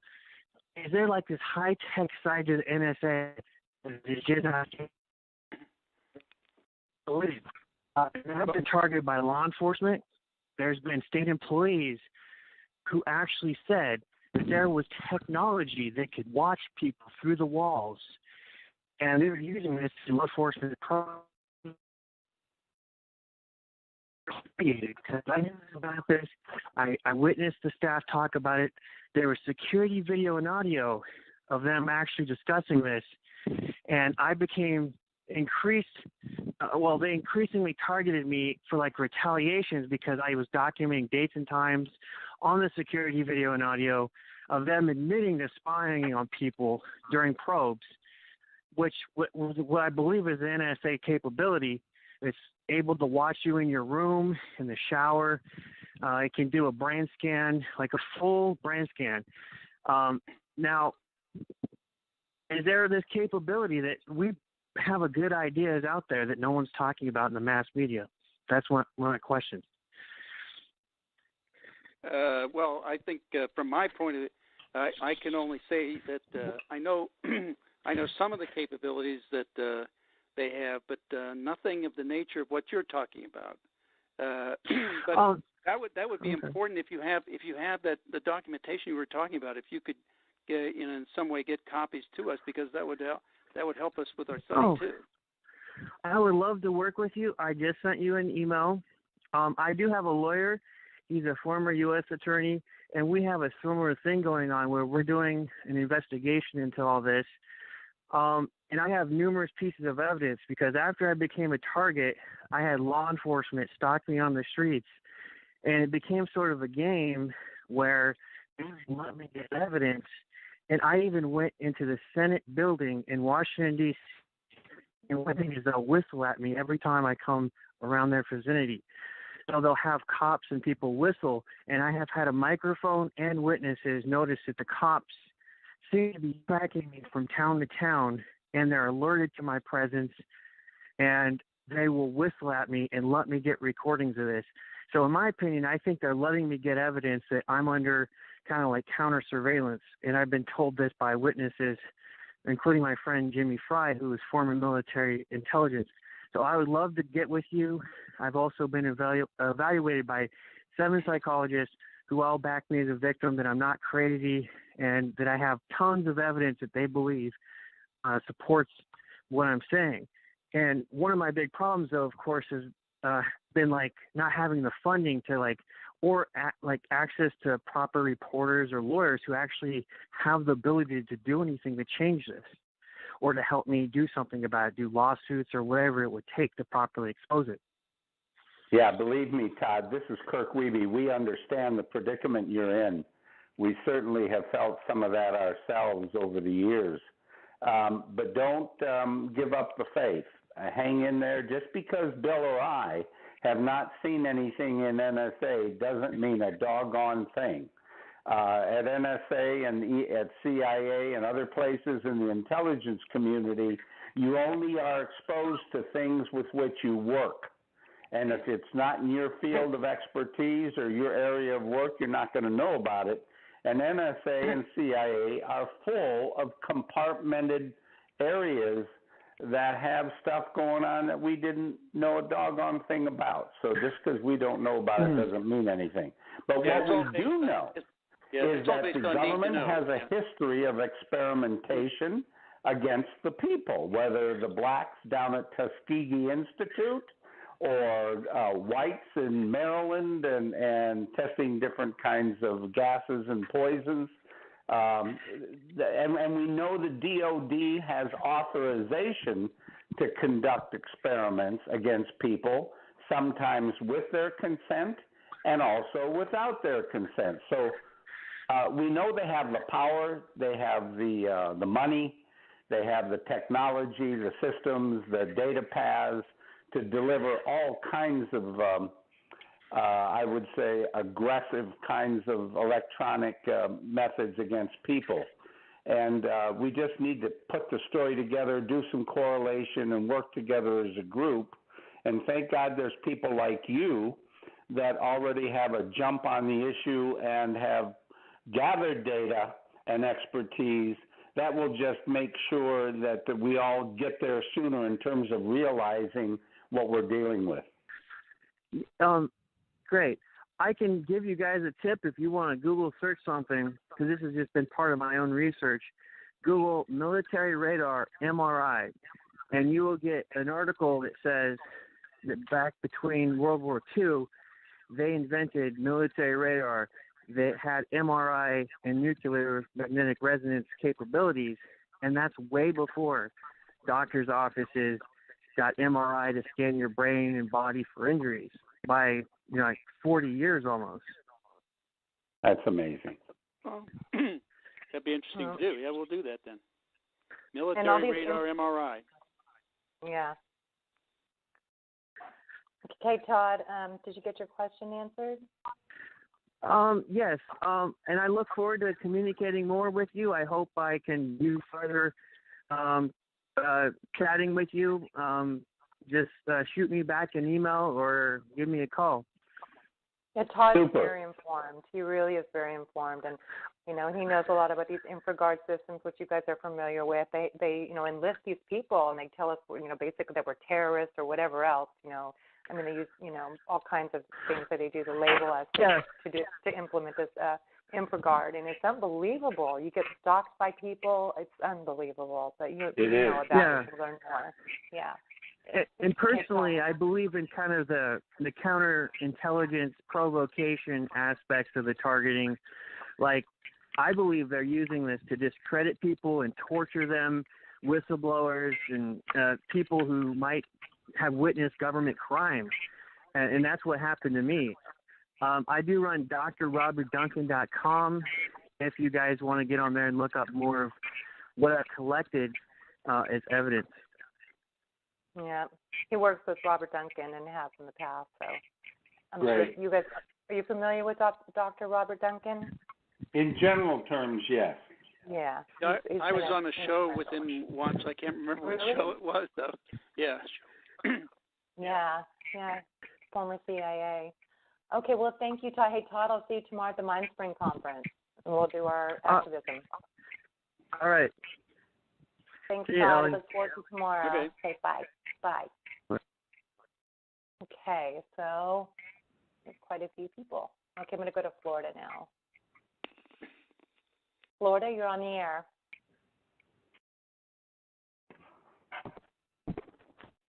Good evening. Hi. How you doing? I'm doing well. How are you today? I'm trying to stay well. I've been listening to the show, and you guys have been talking about a lot of the things that I have, I don't like using the term targeted individuals, because what we are citizens who are tortured. being one citizen of many citizens in the United States that have experienced torture, the subject matters of what you're talking about, I don't have an engineering background. I don't have an electronic background, but I do have a relationship with God.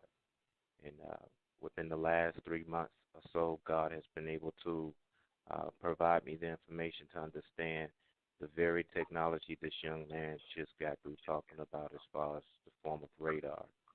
And radar is in the form of infrared. So identifying some of these weapons being used, you will need to have something that will deflect infrared energy.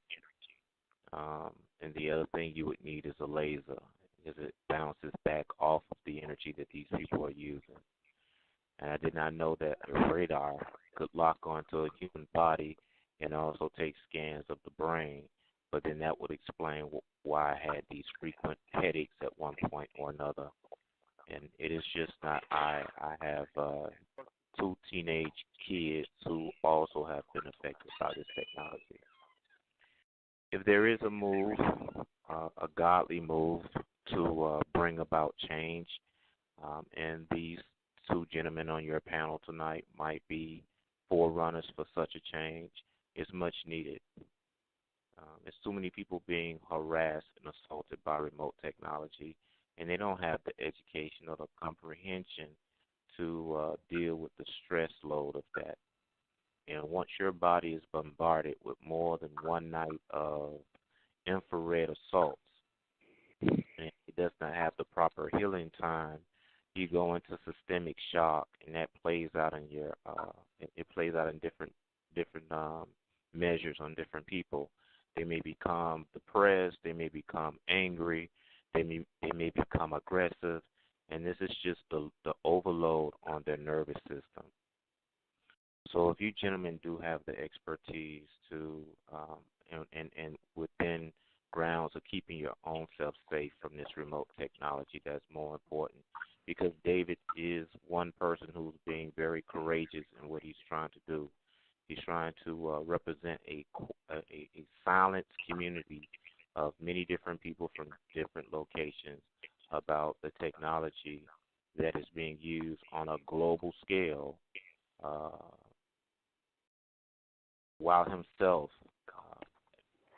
could be at some point or another placed in harm's way through the ill will of others, because everyone that's in Congress, they're not always right. And we have a panel of leaders that just need some more godliness. I don't think we have a problem with government. Government have a problem with their hearts. You elect ungodly people, you get ungodly things to manifest. That's absolutely right. That's true. And, I didn't know you had 2 teenagers being affected, too. I have a teenage daughter who is also harmed. So it's unbelievable that they involve children in this. Yeah, my family has been apparently assaulted since 2006, that I was not cognitively aware of the subject matter. Moving forward into 2007, I guess they increased the frequencies on me, and that began to the process of sporadic behavior. And I did not know that these techniques that they use on the human emotional barriers can also promote behavior in people that is non-existent in them. But I guess it's true. I guess that's the only thing that they can do to bring about some type of legal aspect as to why they have to, or why they are doing what they're doing. My brain has remapped itself in ways where when they're using these techniques, it shuts down their attempts. I guess between my relationship with God and the abuse that they've inflicted on this human body, it has now developed a way to block their attempts to control my thoughts, because I've also experienced dream states and emotions and behavior traits in my sleep that I've never lived. And for you to go to something that you have never had, a television show that you've watched, or a movie that you previously reviewed, or a book or a magazine that you flip through to see these type of images, they should be non-existent. They should not exist in your conscience. So it's much more than just being remotely assaulted. Yeah. They also have the ability to push thoughts into people's heads, which is dangerous. Did you get your question? We have a lot of people who have questions. Is it okay? Did you get your question answered? Between the two gentlemen that you just allowed to speak briefly, yeah, I got my answer. It's radar that's being used, and that's infrared, and I've determined that already. They're using that inside the house. And the power line is also being used as a source as well. So I thank God for you, sister. I don't know your name. I was invited to listen in on this show earlier today. Ella. My name is Ella. I've heard you on Renata's call. I love Renata's call. So my name is Ella. I thank God for you, Sister Ella. Well, thank you for calling in. We appreciate it. Thank you both for being on the panel, because it takes bravery to stand up to what people believe to be a government out of control. We really don't have a government out of control. We have people who are in government who fail to act under their authority that they typically have. Very good point. Excellent point. The false presentation that the government as a total is out of control. It's not. Well, thank you. God bless, okay? You stay strong. Yes, well. Thank you. Okay. Thank you. Thank you. Okay. Go on to, let's see here. Okay, Northwest California. You guys try to keep your questions brief. I know, this is a great opportunity. Just remember, other people want to ask questions too. Thank you. Northwest California, you're on the air. Hi, Ella. It's Dawn. Hey, Hi, I just wanted Dawn. to say hi. Just real quick, I know there's a lot of people who want to talk. And first of all, I want to say thank you. It's an honor, and I just really appreciate your guys, your integrity, and you just, maintaining, the fight and fighting the good fight, and God bless you for all your efforts. I wanted to say one thing you talked about, touched on briefly, and that was on the gathering of evidence and how to establish, that these things are actually happening when it comes to the directed energy weapons. And one thing that I did, and I wanted to get your input on it, I'm relatively new to this, just since January of this year, but they've hit me really hard. So what I did was I hired a specialist. He is an EMF specialist who lives in my neighborhood. He was recommended to me, and he's got all kinds of degrees. I can't even rattle them all off. But what he does is he comes into your home, and he did a thorough sweep through my entire house, and he measured every single area of my house, and then he provided me with a plan to, I'm sorry. I'm out. Hold on one second, see if she can clear her noise. Uh-huh. Dawn, did you get your noise under control? Yeah, I'm outside. It was the neighbors. So anyway, he went through my entire house, and he ended up writing me a report. He took pictures and video as he went through my house. He measured all the different radio waves, the microwaves, the frequencies, and all of that.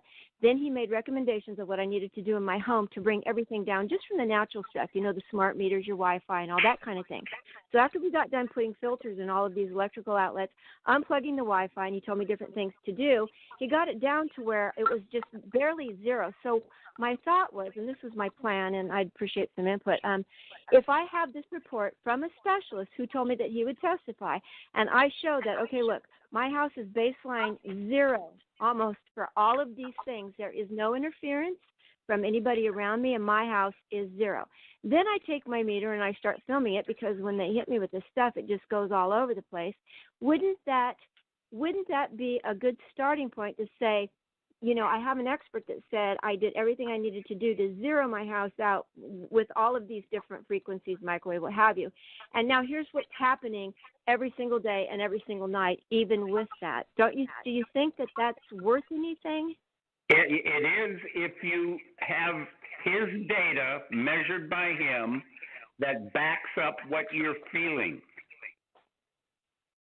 So what he found when he came in, because when he was over, they turn everything off. So when he came over, there was nothing. And so my report shows that, my house has 0.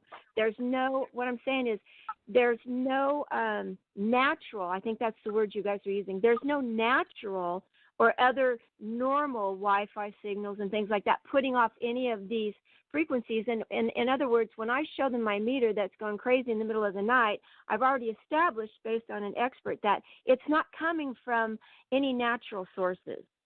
Okay, let me ask you this question. You said my meter, so you have equipment as well? Yeah, well, there's one of two things. I was either going to just use one of the tri-meters and just kind of film it at night when they turn this thing on me to show how it's going up at night, because they usually hit me at night when I'm in bed. And, of course, I still work, and they hit me at work. So I was going to just start filming it at night. Or he said what he can do is he brings over his equipment, and he does what he calls data logging. Exactly. Okay. So he said once we've established a baseline that none of this stuff is coming from your Wi-Fi or your smart meter or whatever, then we know for a fact that whatever's happening, it's going these crazy readings at nighttime, it's not in your house normally. It's got to be coming from somewhere. But the problem, I guess, is he said even after we have that, if I do the data log and he gives me this report, he says tracing it back to its source becomes the next hurdle. That's right. That's right. So is there any way that anybody knows of, before I go any further with this, and I end up with a bunch of useless data, to be able to track that back? Yeah, there is. It may take several pieces of equipment, and your EMF expert would know this. You need to be able to direction find or triangulate on the incoming signals. In other words, the strongest part of a signal is the direction it's coming from. Especially so when he was over doing his thing, he had a directional antenna on these meters. He actually got on top of my roof, and he said, because I told him, I said, they're on either side of me, they're across the street from me, and they're behind me. In fact, last night their system went haywire. My neighbor said, hey, Don, there's a drone flying around your tree, and it's hanging a bunch of fishing line in your trees. When I went out and I put my meter on it, my tree picked up like it was completely bugged. I mean, it was just off the scale. Then as it turns out, what they were doing is they were lowering something out of the tree. This was just last night. It malfunctioned. I could hear it. It malfunctioned, and this light laser show started going on everywhere. Then all the perps came out of the house around me, and they all hopped in their cars and took off real quick. I had nothing last night because their stuff broke. But the bottom line is what I'm trying to say is he used his antenna, his directional antenna. He got up on my roof and he said, it's coming from your next door neighbor's house, and it was a 4G signal. He goes, and it's very strong. This is really unusual that I would feel it way over here. He said, and it's pointed right at your bedroom wall. So he was able to do that, Yep. and so. And that's what you need to log. He needs to capture that data. He did. So that it can be presented to someone. And I would say, is he doing this for you free, or is he charging you a lot of money? I paid him, but it wasn't too terribly bad. It was about $400, and he was here with me for, close to 4 hours. So, and then I had a report, so I didn't think that was too much. I'm desperate. Ask him what he would charge you to prove the direction these emanations are coming from through data logging by leaving equipment. In other words, they wouldn't know, and of course he ought to disguise it somehow, maybe dress up as a mover and bring in big boxes so no one overtly sees that he's bringing in detection equipment. Place it in your home, do several nights, 2 or 3 nights of data logging, and you need to correlate and write down when you're feeling physical manifestations so that those times can be compared with the emanations that he picks up with his equipment. And then you would have one heck of a case in other words, for making your case. It would actually make your case using scientific data. It would be wonderful. Okay, so and I just didn't know if that piece was possible. So while he was here physically, he had he had these different meters with these different antennas. Like I said, he literally was up on the roof. He was really thorough. But now at night, when he sets these things up, it will record. He showed me one of the reports that he's done, and it's very specific. It shows the peaks, and it looks kind of like an EKG, and it shows the different peaks, and it shows the different frequencies that they're peaking at. It was very complicated and very intricate. No, that's exactly what you need, and then you need the direction that it's coming from. Yeah, so I don't know. So in the middle of the night when this thing is picking it up, it's picking up what's happening in my room. I don't know if it's going to tell me from that data log whether or not it's going to tell me where it came from, and I don't know how it could. He would know whether he can do that or not. Just ask him. Okay. Well, that was kind of the path I was going down, and I was just going to throw that out there that, that was for me. I thought I need to establish a baseline that, first of all, like you guys were saying, that my house is clean. It's nothing that's naturally occurring in my home. Exactly. And you are doing perfectly the right thing. Well, dear Lord, I'm trying. She's a very smart woman. Thank you. I'm trying. Dawn. It was a freak show last night. You should have seen it. I called the cops and I tried to tell them, I go, look, they've threatened me with guns. Now they're out there. They pointed that laser right at my eye. They went after my eyes last night. Couldn't get the police to come out. And I said, what does it take? I said, I'm being injured. I'm being shot at. I'm being threatened. And, my next door neighbor got you guys come out for a noise complaint. I'm telling you, it's crazy, isn't it? Yes. Okay, I'm going to shut up now so somebody else can talk. Thank you so much. God bless you guys, and I know we're going to overcome this. Okay. God bless you for what you're doing. I'll keep trying. Thank you, Dawn. Okay. Thanks, I'll talk to you tomorrow, Dawn. Okay. Bye. Okay. Okay, so let's get to how are you guys holding up? I want to be very respectful of your time. We're fine. Fine? Okay. Okay, let me get to now we have Linda. Okay, Linda Costanzo. Hi, you're on the air. Thank you, Ella. Hi, Bill and Kirk. Thank you so much for coming here. You're a delight, and you're giving us faith. You're giving us hope, and that's what we need. We need to know that there are people out there that are knowing what they're talking about and that you're helping us, and thank you so much. Well, thank you. You're giving us faith as well. Well, we're just all hoping that, we can get a hold of this somehow. Yep. I want to say, first of all, that I'm one of the recipients of Dave Case's CD, his audio CD, and it's remarkable. My not only is my tinnitus screeching noise in my ear beginning to dissipate tremendously, but my brain fog is clearing up. It's my gosh. Yes, in fact, I'm sitting here thinking I can really think again, and I was having a lot of trouble thinking, a lot of brain fog, and God bless him. Are either of you hopeful that we can bring this to an end? Yeah, it's going to take some work. It'll take some data. It'll take a group of people acting very purposefully, rationally, based on firm data. Right. And then I think we can command an audience with respected, and there aren't many left, journalism outlets, news outlets, and eventually grab a couple of congressmen, get an audience, present the data, because I doubt if many of them know about this. Really? Not many in Congress you feel know about this? No. Okay. I really don't. I agree with you. I think the biggest thing though is and the one thing they're all really afraid of is exposure in the sunlight. Yes. And having a solid case to present. That's what they're afraid of.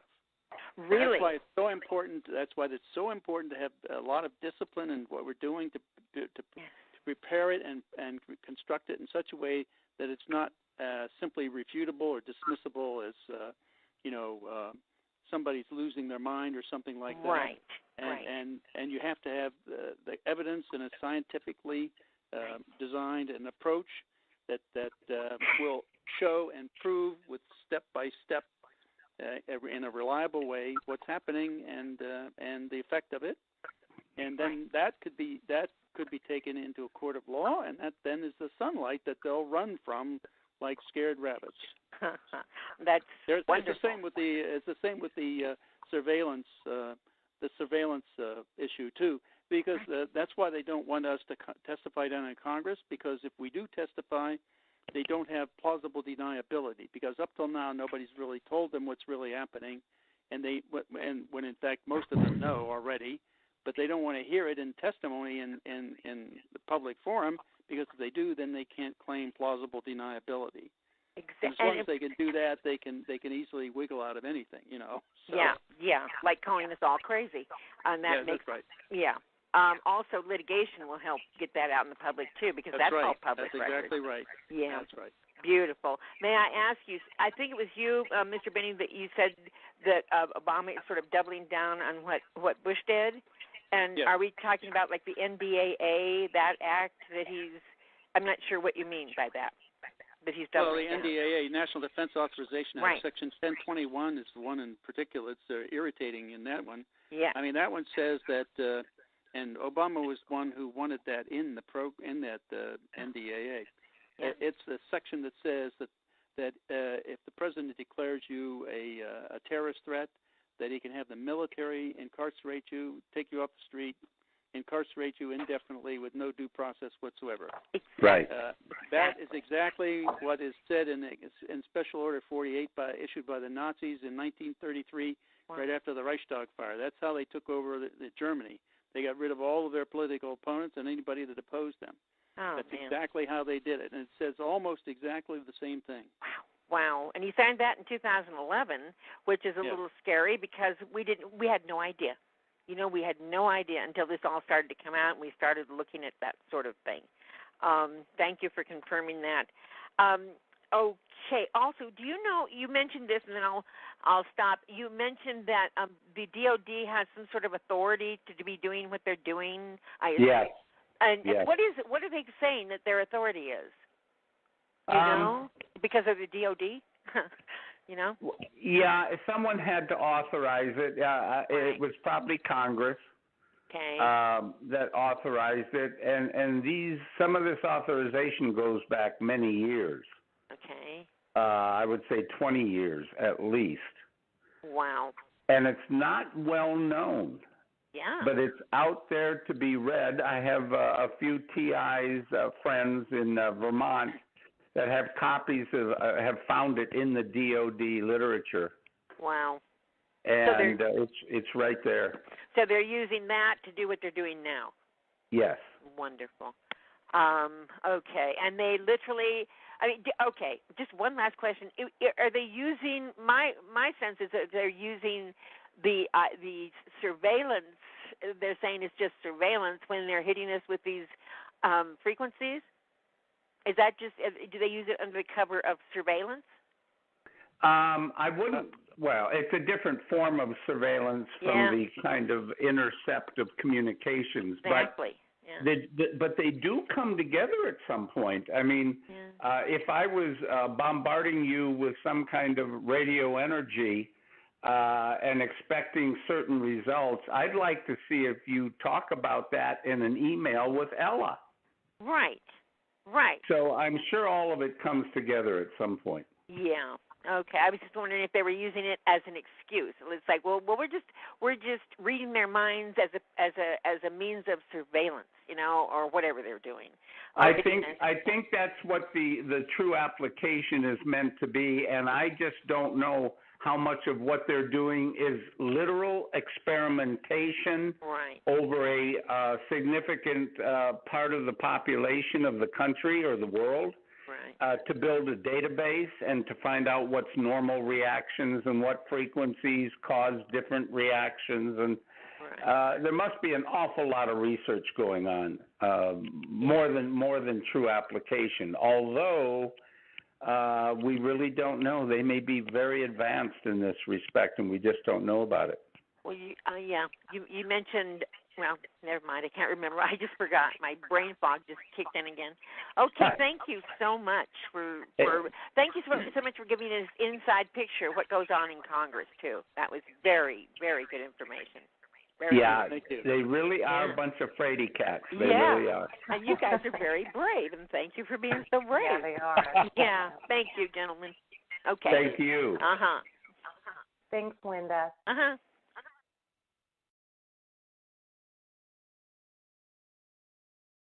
But quite a few people on the call tonight. Let's see. It's Uh-huh. to Southeast Pennsylvania. Hi. Hi. You're on the Hi. air. Hello. Can you hear me? Yeah, we can hear you. Okay. I just wanted to tell them thank you, and I wanted to also explain to them that they're also doing this to children. I am a single mom, and I have 2 children, and they constantly keep my children sick and out of school. And the way they're delivering this system to me, through me, is through airplanes, through aircraft, through drones, as well as right now I'm looking at some satellites outside of the back of my home. Satellites. Yeah. They put wherever I go at, I'm tracked with satellites. I have different types of aircraft following me, black helicopters, and they also are able to shoot weapons at you from the air. I'm also followed by police. The police is the head of the gang stalking unit, and this is like a 24-hour, 7 days a week process. I can't sleep. I have injuries all over my body, and I am suffering tremendously, and they will not allow me to work, gain any kind of income, and get any kind of I don't know how to get any kind of medical documentation on what is happening to me. But this situation is really urgent here because they constantly attack these children, and it's just it's horrible. Yep. And I can't move. They won't allow me to go anywhere. I had gangs of people on me, as well as these weapons in the air, as well as people on the street with weapons. So this is a real serious issue that's happening. And this is 24 hours. Some days I'm out walking the streets all night because I can't stay inside and just suffer like this. So right now I'm looking at little lights and satellites all over this place. If I go to another location, the plane, the whole operation follows me wherever I go at. And it's 24 hours, 7 days a week. And it won't stop, and then they go after the children. This is beyond sick.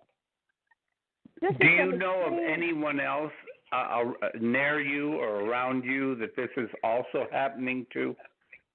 Right now, I'm the main target, and then they go after the children.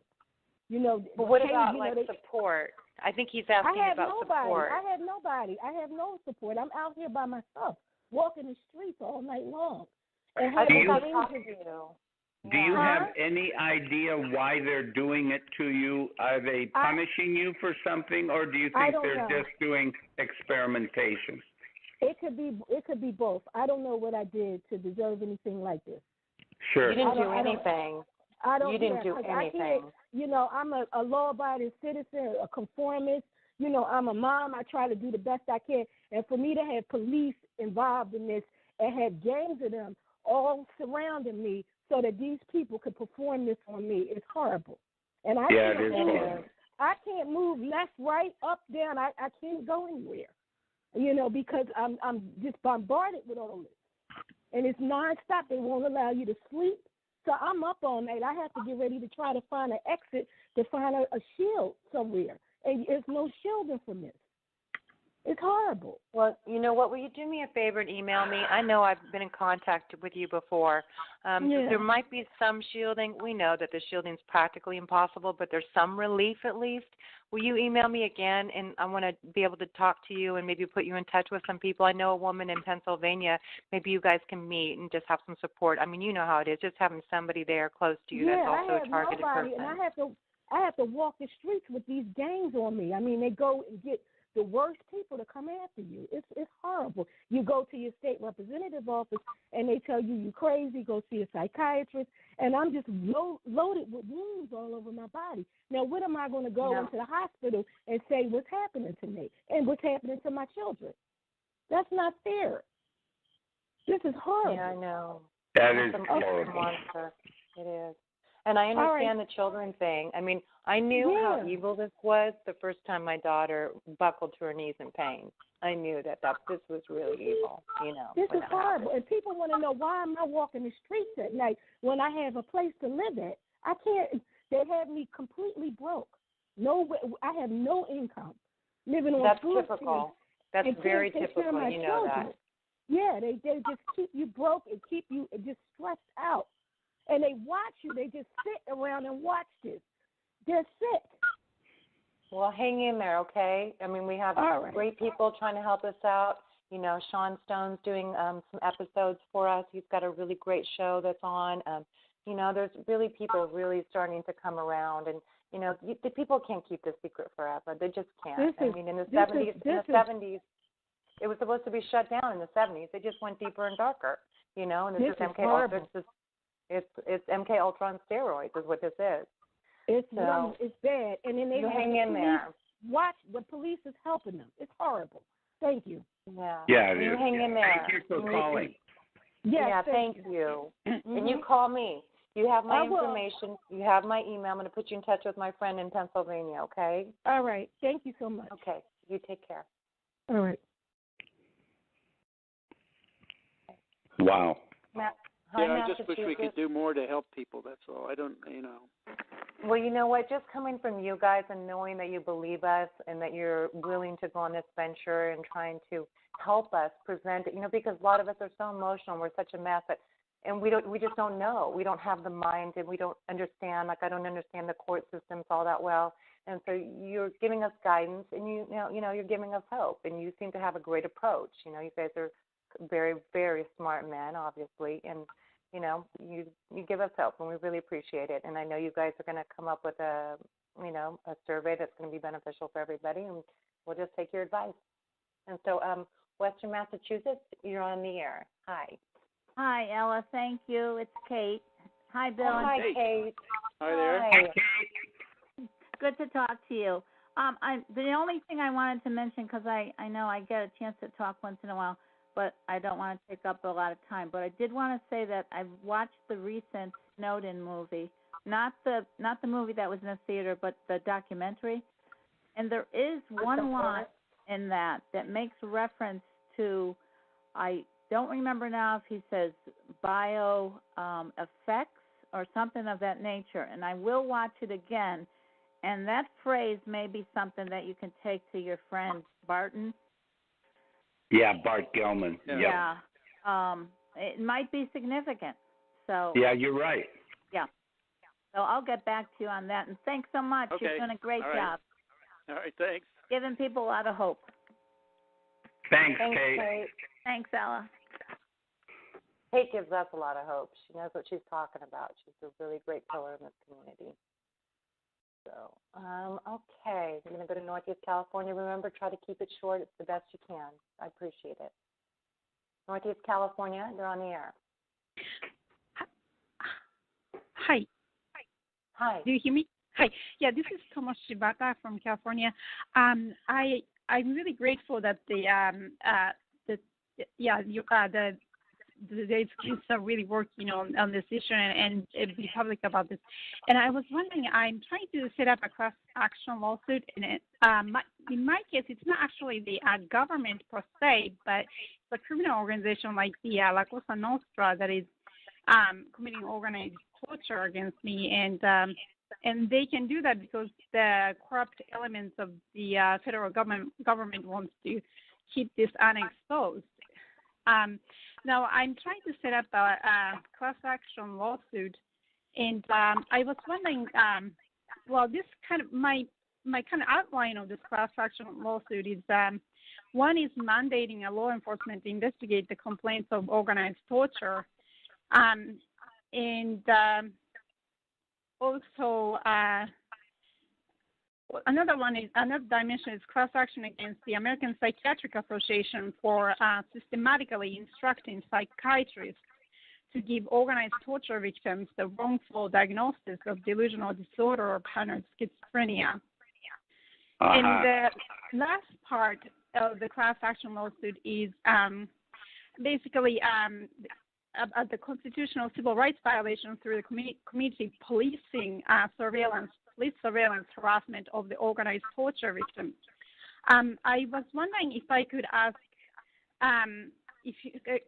you to possibly give expert testimony on the organized torture, especially the organized surveillance matter, the existence and mechanism of the organized torture surveillance.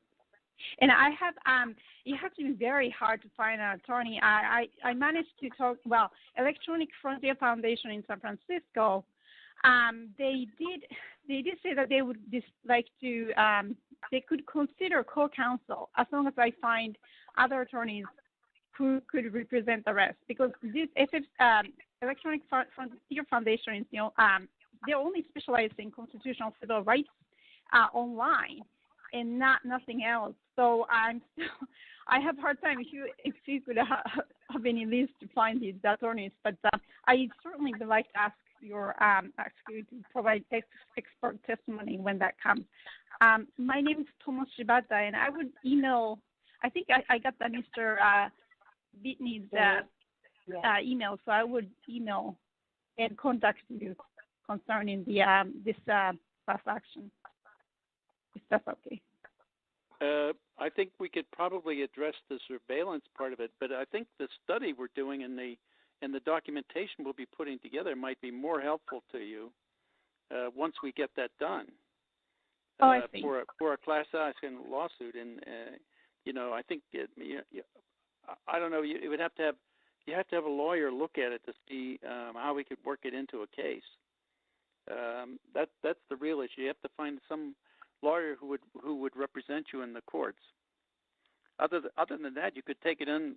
You could do like we do a lawsuit pro se, which is what we did with our 41G lawsuit to return property. We sued the Department of Justice and the FBI and NSA, and we won. So yeah, that's impressive. Yeah, it can be done. Yeah. What I mean to say is that it can be done. Okay. Yeah, that's true. I see. Can I have your first name again? Oh, my name is Tomo, Tom, like Tom and O at the end. Tomo. Mm-hmm. Tomo, you're Tomo. Tomo, do you remember the name of the person you spoke with at the Electronic Frontier Foundation? He's an intake person, Abu or something. I will have to check. Intake person, I think Abu. I would like to give you the name of, I believe she's an attorney. She's at least an activist at the Electronic Frontier Foundation. I met her in Paris, I'm not in Paris, in Strasbourg at the European Council on Human Rights. Her name is Nadia, Nadia. Kayali. I'm going to spell Kayyali. That's Kayyali. Okay. And her phone number is 415-436 9333 extension 104. And that's in San Francisco. Now, I asked her specifically what she was doing with the EFF, and she said she was brought on board to look at several things, but one of them was the issue of targeted individuals and EMF and this kind of thing. So I would urge you to give her a call, see if she's if it's the correct match, and she might even be able to point you to someone. You maybe get a little better answer from her. I see. Yeah, I would do that. 415-436-9333. Nadia Kayali. Okay, accession of the 104. Okay, thank you very much. Absolutely. Hey, Tomo, it's nice I've heard a lot about you. I know you're a well-known activist in the community, so it's nice to hear your voice and have a voice with your name. Thanks. Thank you. Thank you. Okay, we're going to New York. Hi, New York. You on the air? Yes. Hello. Hello. Hi. Hi. Just give me a sec. I just wanted to thank you guys for providing us with upgraded information. People that I associate with here working on it, we're concerned with victimization of private individuals who are being targeted by organized criminals that have gotten hold of this technology and are using it to gain profits, basically real estate. And we were told by approached a bureau, and I sat down, I had a face-to-face, and basically just started taking videos. You have to have a witness with you, and told just have a witness, take the videos of your instruments, recording, you know the direction, you know who it is, yes and yes. And the big thing was we need physical medical evidence. And I've been being treated, and what I've been being treated for, some of the symptoms or what you're looking at, the doctors would just shake their head and said, well, it's not from that, you have high blood pressure and you have this, but we never saw anything like that before. Yeah. But I'm sure that if you go into the Air Force or NASA's research on extended high levels of long-term EMR exposure, if one of them looked at, say, my leg or my face burn, I don't want to get into specifics, that they'd be able to tell you exactly what it was in about 30 seconds. See, that's the kind of data we're looking for. We have the videos. We have the witnesses. I've been going to a doctor, specifically a set of doctors somewhere, a group of doctors who all work together, and we need them to verify that, because we're telling them what our concerns are, and they're saying, well, we never saw anything like that, but we can't really define it. And that's what we're running up against. Yes, we're but going to them for two things.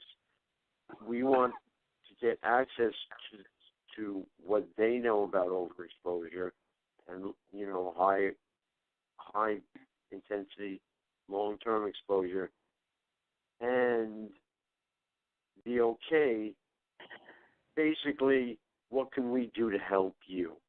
What can you do to help us prove it? It's it's rogue groups. They've gotten hold of the technology, and we know who they are. I even said to the woman that I was explaining it to, and she was very attentive, and I could tell just from the look on her face, she knew exactly what I was talking about.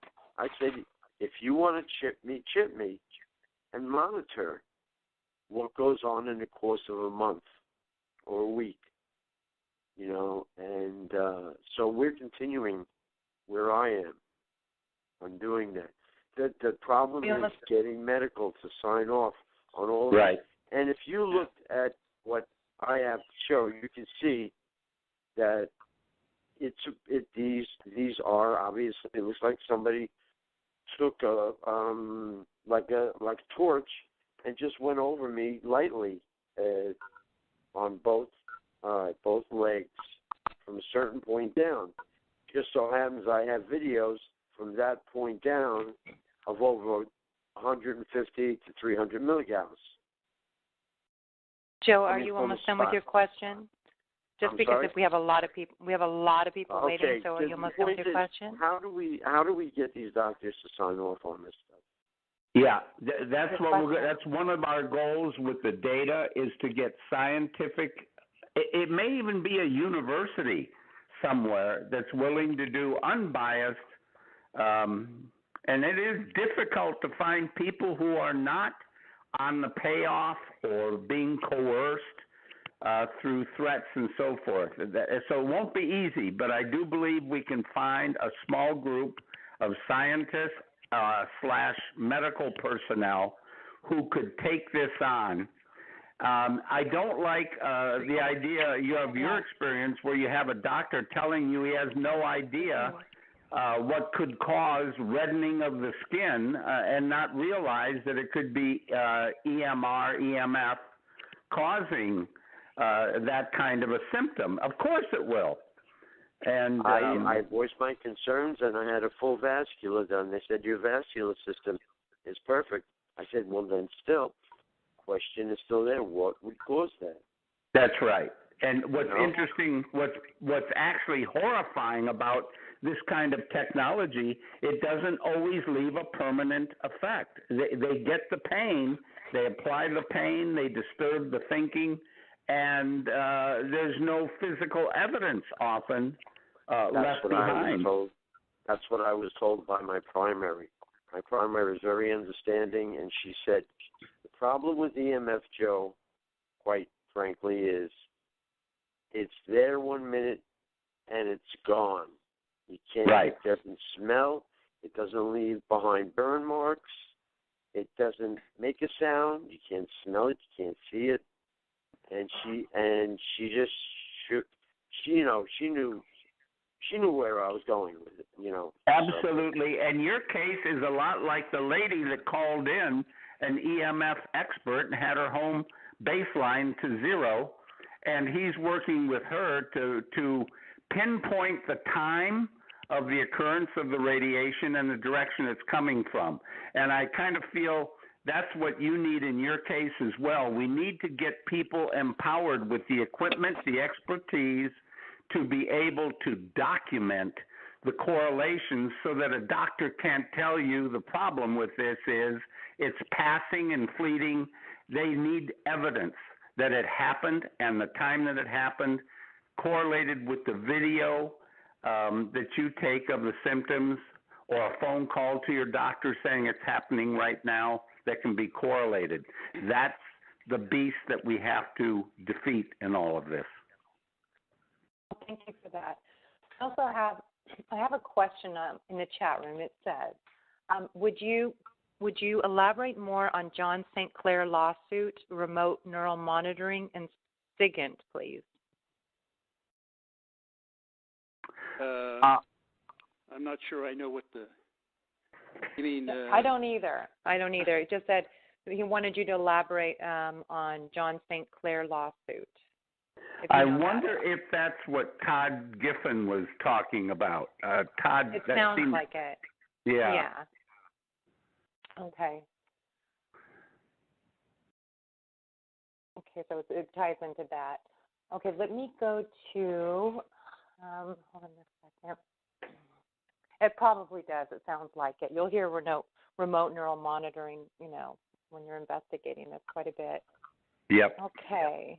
Let's get to, I'm going to go now to, let's see here.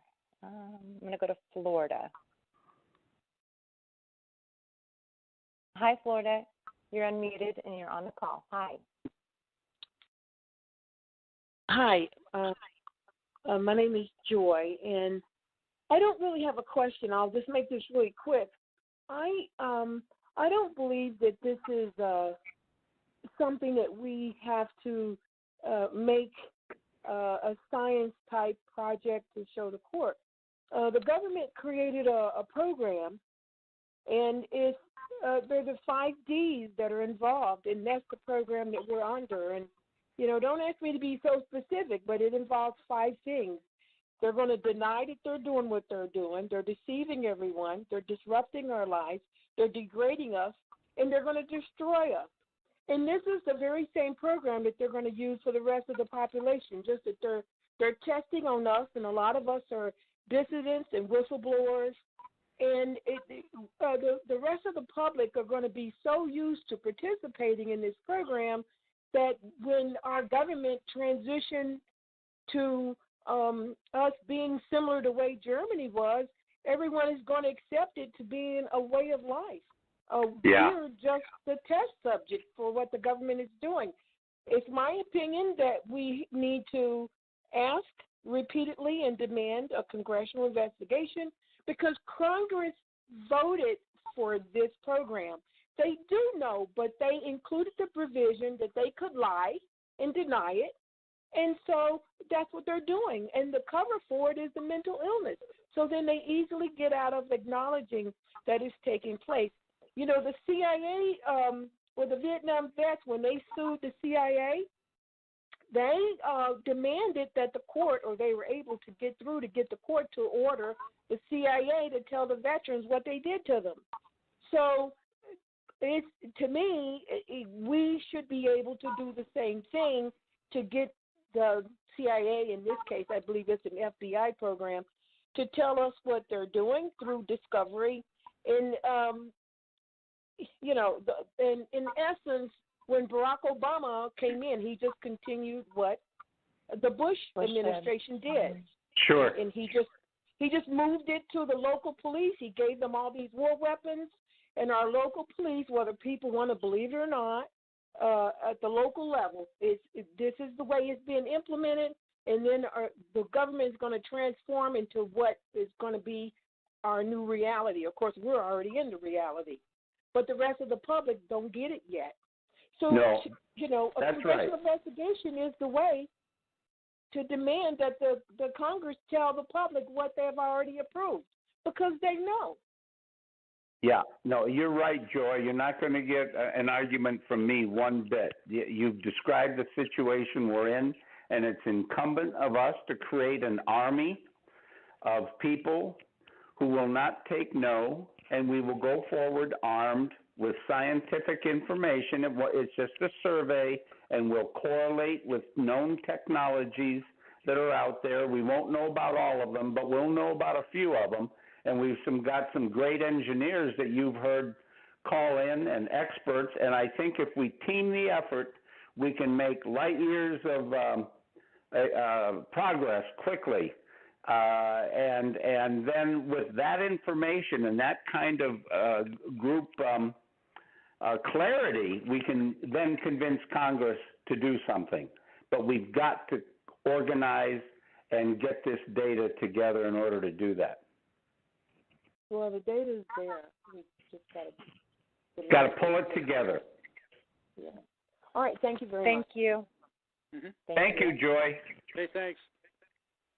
Okay, so we have about 20 more minutes on the call, so I'm going to try to be quick with everybody. Okay. As long as my gentlemen are hanging in there, okay. Yep. We're doing all right, because I know it's late there. Okay, hold on 1 second. Not yet, no. No, okay. Bill and I stay up pretty late. Oh, you're night owls. Okay, that's good. Okay. I wish I could say the same. Okay, Northwest California. Yeah, thank you very much. Thank you, welcome. This is Roseanne up in Northern California. Thank you, gentlemen, for taking this on. This is horrific. You're talking to torture victims, and I wrote a book about this. It's a reference book, and there's a lot of information in that book. All of the patents of the technology being used, pages and pages and pages of petitions signed by thousands of people across the country, all kinds of interviews with scientists, government whistleblowers, et cetera, et cetera. You were talking about data, and I just wanted to call your attention to one thing that's being done, and I didn't know if you knew it. We have a couple of women who are scanning targeted individuals routinely. One is Melinda Kidder, and the other is Hildegard Staninger. Hildegard Staninger is going a step further with this,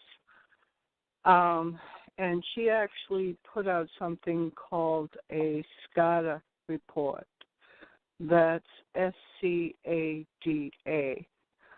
And Melinda Kidder did the scans and found that there were frequencies coming from the victims, which were possibly implants, tracking implants, and there were frequencies hitting the victims.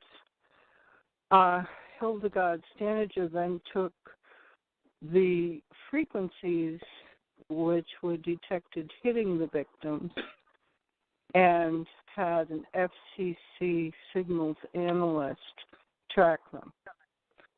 And they were tracked to research and military across the country. Really? Yes. And when I saw this, I got a little glimmer of hope. This is called, once again, a SCADA report, SCADA. If you just put that into a computer, you'll probably come right up with it. The report is signed by the FCC signals analyst and Hildegard Stanager. There's a range of frequencies which are mentioned and where they were traced to. And like I said, it was military and research. So, wow. Yeah, that, when I saw that, because, the big thing here is to prove this. Absolutely. And, to undeniably, no, you can't deny it. Here it is. So I kind of know what you're trying to do and what you're after, and you might look into that and maybe even talk to either of those people. Melinda Kidder is actually using something like 5 different ways to scan people. And I will mention that 3 people have detected unauthorized implants in their bodies. One was one person had them removed, and they were identified, and his children were also being tortured, and they also had implants in their bodies. And he went forward with a lawsuit, and the last that we heard was that he got paid off, and there was immediate gag order put on him. That's usually what happens. Yeah, that's what happened with him. There's one lawsuit underway, also a man who detected implants in his body, and he's also an electrical engineer, I believe. He works for BMW, and he's in the middle of a lawsuit. And then there was another man by the name of James Wahlberg who was able to prove implants and got the support of his representative in his state and all kinds of people on his side. And his case is really worth looking at also. So I know there's a lot of people waiting, so I'll get off now, but thank you very much for what you're doing. We really need help.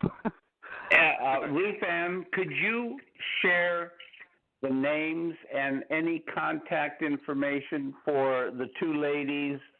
Bill and I can certainly Google the SCADA report, and we'll do that, eager to read it. But I think the work that they're doing, and I've told this to a couple other callers that have been trying to get the right kinds of equipment brought into their homes and search out sources and frequencies, I think this is vital. And I thank you so much for calling in. If you wouldn't mind sharing some contact information so that Ella could follow up with the ladies, because I think you're absolutely right. We may find out there's been considerable good work already done, and we can't overlook it. Okay, I'll be glad to share that with Ella, and then she can pass it on to you, okay? Okay, thank you. Thank you. Thank you so much for calling in. Certainly. Thank you, Roseanne. Thank you. And I guess, let's see if this is a gentleman that you might know. I believe his name is Phil Marie. Yes, Phil. Phil? Huh. Well, sometimes lines get interfered with, but I thought that was him. Let me see. Let me try it again. Phil? Yes, hi. It's not Phil Marie, but I had one quick thing too to add. If you ever get, or anybody ever gets to the Congress level with this, Richard Blumenthal, who was the Attorney General forever for the state of Connecticut, is now a senator. He's very big on human rights, and he's also the only one that tried to spearhead anything to do with the FISA court. And from what I understand, he was able to get one person appointed to oversee what the FISA court is doing, and that person reports directly to the president what's going on. Before that, the president didn't even know what was going on in the FISA court. So, he sounds like a willing guy. Yes, and he's a good guy. He's good-hearted. And he really went to bat for people when he was the Attorney General. So if there's any chance anybody starts contacting Congress, his name again is Richard Blumenthal. I don't think that he could be swayed, and I think that if he knew something like this was going on to the people, I think he would try to do something. Outstanding. Yeah. Thank you for that information. Yes, that's a big one. Thanks for sharing that. Thank you. You're doing a great job. You're doing a great job, Ella. Oh, thank you for the call.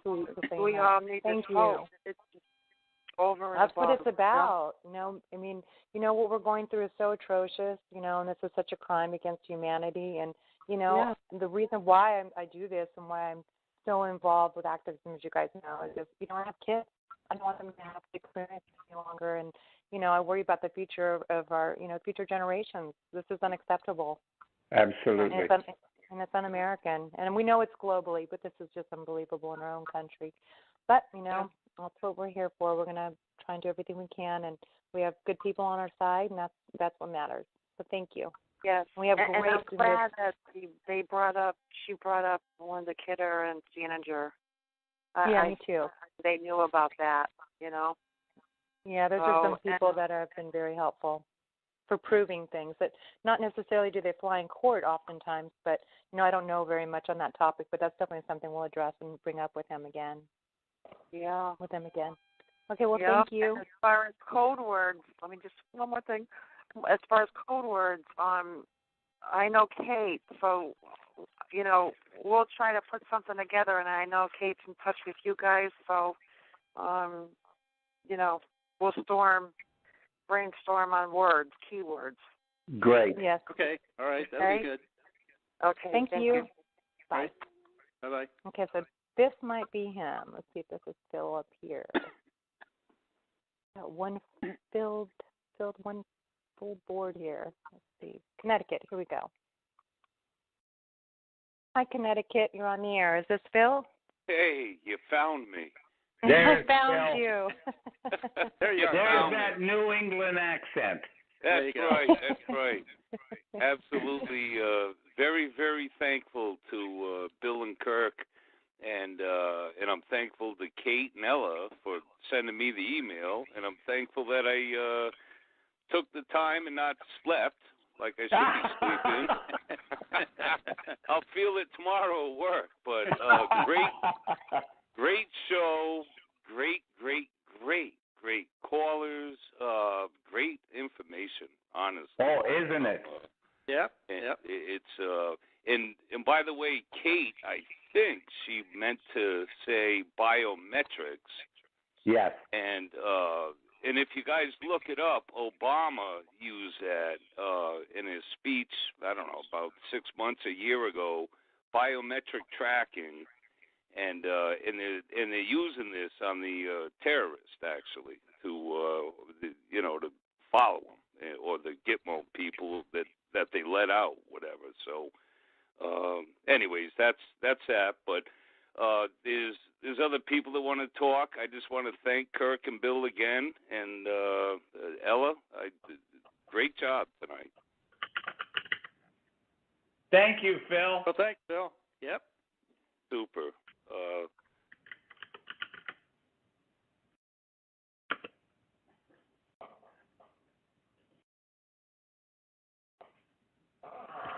You still there?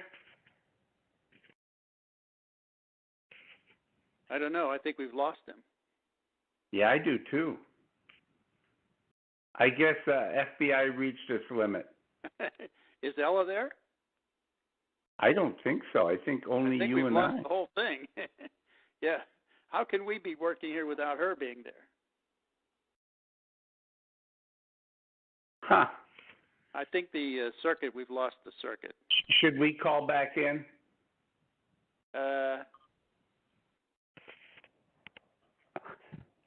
I don't know if we can do that. Do you want to try that? Yep. Why don't you do right now, and I'll do it a minute later. Okay. All right. All right. Go ahead and do it. Bye-bye. Okay. Bye.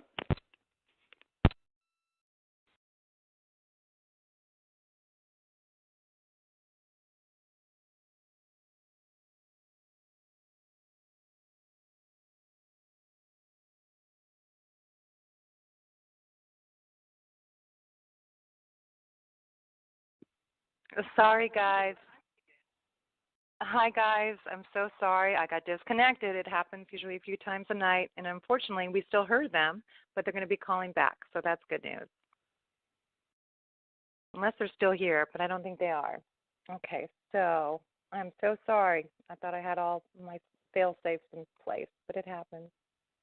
Okay, I'm just going to get the next question going here when they do call back. Massachusetts. Hi. Hello? Massachusetts. Hi, who's this? Hi. Oh, I'm Cynthia in Massachusetts. Hi. Hey, Cynthia. We're just waiting for them to call back. They didn't realize that. I enjoyed this show. I really appreciate it. I've been going through all of this, and my son and my family, and I'm just seeing this stuff all over the place. But I'm wondering, where is there a place we can send all of our evidence to? Because I'm hearing, everybody has a little piece of something, and that's really very important. There's also so much, not so much direct, but circumstantial evidence. And then when you put, like, the Stanninger's report and the tracking and the other woman and everything that Kirk Wiebe and his partners doing, and, it's just insurmountable. We're just, it's compelling enough for the court to do something. So I'm just wondering, like, is there like a warehouse or some place? I fantasize about some kind of warehouse and just really good shows like your show to advertise for people who have evidence. Just send it there. That's a good idea. That's something we should come up with. I don't know personally of something like that. Do we have Bill and Kirk back on the call? Yes, I'm here. I'm here. Yep. You guys, it was me. This happens to me at least 2 or 3 times a night usually, but I was actually surprised I was able to talk that long without being interrupted. So that was actually new for me. Usually, yeah, the longer the call, it's sometimes half a dozen times. So I apologize, and thanks for calling back. That's all right. Well, on our end, we thought the FBI needed to change their tape. I heard. Well, I guarantee you that we got all kinds of people taping our calls tonight. I guarantee you. It's going to be unbelievable. Well, that's one idea, and the second I was thinking like more on the side, because I think Congress, more people know about this, and on the government level, than we've been. we've been going through this for quite a few years now, so I can't fathom that government is clueless. A lot of different government officials. I mean, you just mentioned earlier one of the early official that approved this was in Congress years ago. Mr. Wiebe mentioned that. But also, I was thinking of a side thing of doing a fundraiser to open up like a Zerzetzen museum or pre-Holocaust museum. We can just send our evidence there. I mean, this is like I tell you what, incredible. Yep. I have something, a suggestion for you. I have a Saturday activism call, and I really like your ideas. And if you'd like to come on, it's the same room number that you entered, and it starts at 4 o'clock on Saturday. If you want to come on, that's something maybe we can, that's a great idea. We should, bounce around some of the people. I'd love to. Okay. Yes. Yeah. Yes, I'd love to. So I want to just thank you again for this call, and I'm just looking forward to discussing all of this further. And thank you so much, Mr. Wiebe, and all of the sacrifices that you both have done for all the American public. Thank you. Oh, thank you. Okay. God bless you all. Bye. Okay, so now I'm going to go to I think, Ella, if you're going to start that and start to do compiling the evidence, please keep Kate and Carla, who are working with us to compile data and information. Keep them in the loop too, so that they have this. I will. Yeah, Kate and I have been working fairly closely on a couple of things too. We're working with Jeffrey Sterling as well. We're very concerned about what's going on with him. I don't know if you're familiar with him. They kind of, touched upon it. I don't know how a jury could have convicted him. So. Yeah, and and someone said something the other day, or I'd heard this a couple of times. The Espionage Act was for spies, not for whistleblowers. And does that ring true to you guys? Is that what you understood as well? Well, yes, that's right. That's one of the things the government wants to do with Edward Snowden, because that's why they canceled his passport in Moscow, so they could name Russia as the foreign government that he was working for. That's a part of the Espionage Act, and if they can show that, and according to that, then they could convict him and use the death penalty at that point. So that was their motivation for doing that. I see.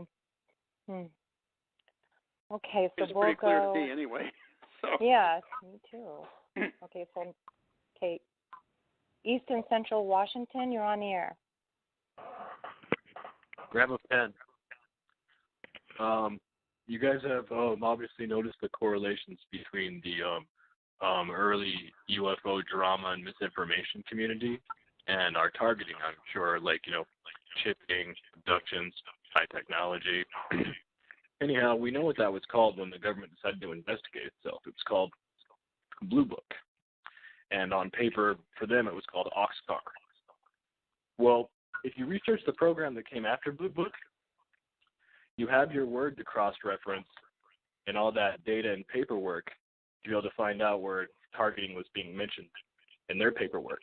So those in the know are going to know. And I don't really want to say it because I don't want everybody to suddenly start posting about it and blow it up to where you guys can't find it. But if you know what came after Blue Book, then you know what to look for. And then you know that the new program they have on paper should be called TriCar. But you won't find that. Just like you wouldn't find Oxcar, you would find Blue Book. Interesting. Am I getting through enough to where you'll be able to figure out what the information I just gave you? Because I just gave you gold, bro. Really, I just gave you gold. You find that word, and you cross-reference it, you're going to find a ton. And you're going to see so many correlations between this blue program. So you got Blue Book, and then you got the blue program after it. Where once again, the government is investigating its aliens. When we already know we're the aliens that they're testing, searching, and experimenting on, not some strangeness. Anyway, that's the end of it. That's what I got to give you. If you look up what comes after Blue Book, what comes after Oxcar, you're going to find that word to search through any Snowden documents or anything. where you'll find the direct targeting where we're getting baked. So, yeah, put me back on mute. I'll just keep on listening. Okay, thank you very much. Thank you. They do things like that, with targets. So they try to lump us in like the UFO believers and, Armageddon, and some people believe in that too, but they do like to lump us all together. It's very discrediting as well. So, and you're probably aware of that. Sometimes when you look at it's the standard form of ad hominem arguments. Right. Yeah. Trying to discredit the individual. Yeah.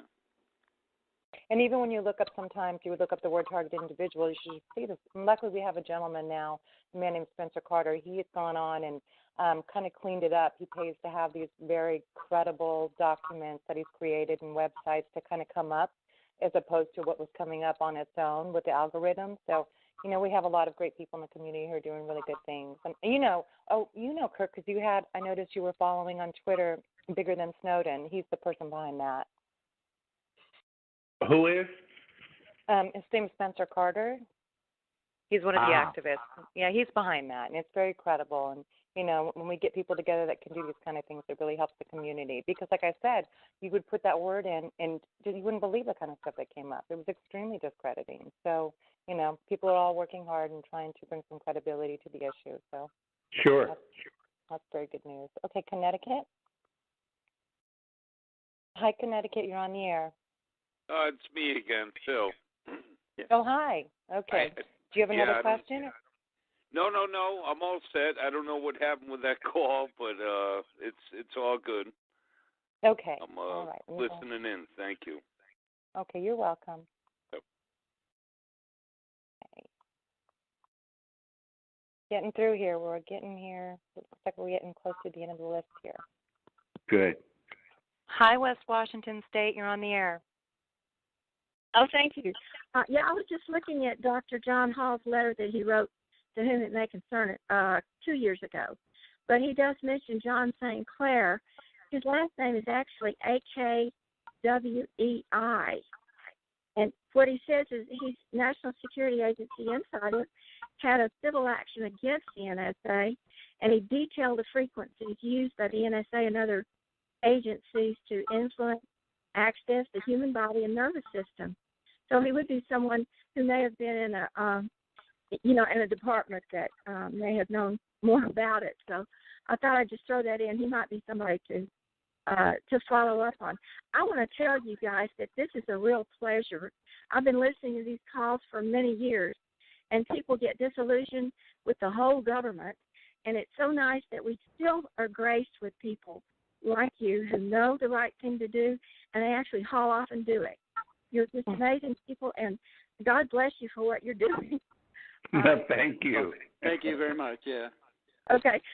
One other thing I wanted to add here in his letter, too, he was talking about, I know you've heard about this, notwithstanding the proliferation of the weapon into the criminal elements in this country, into contractors who don't even have the accountability that the NSA is supposed to have.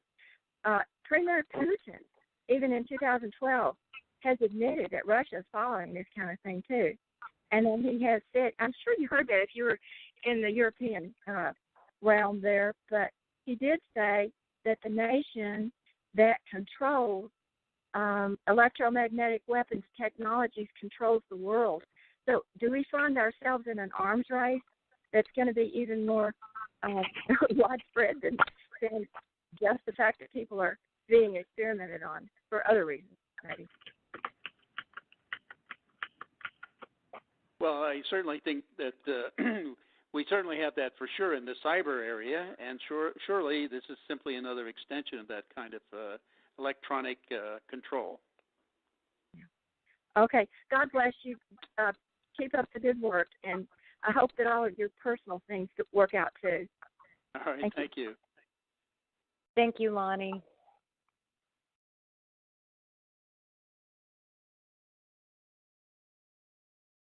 Okay, Massachusetts.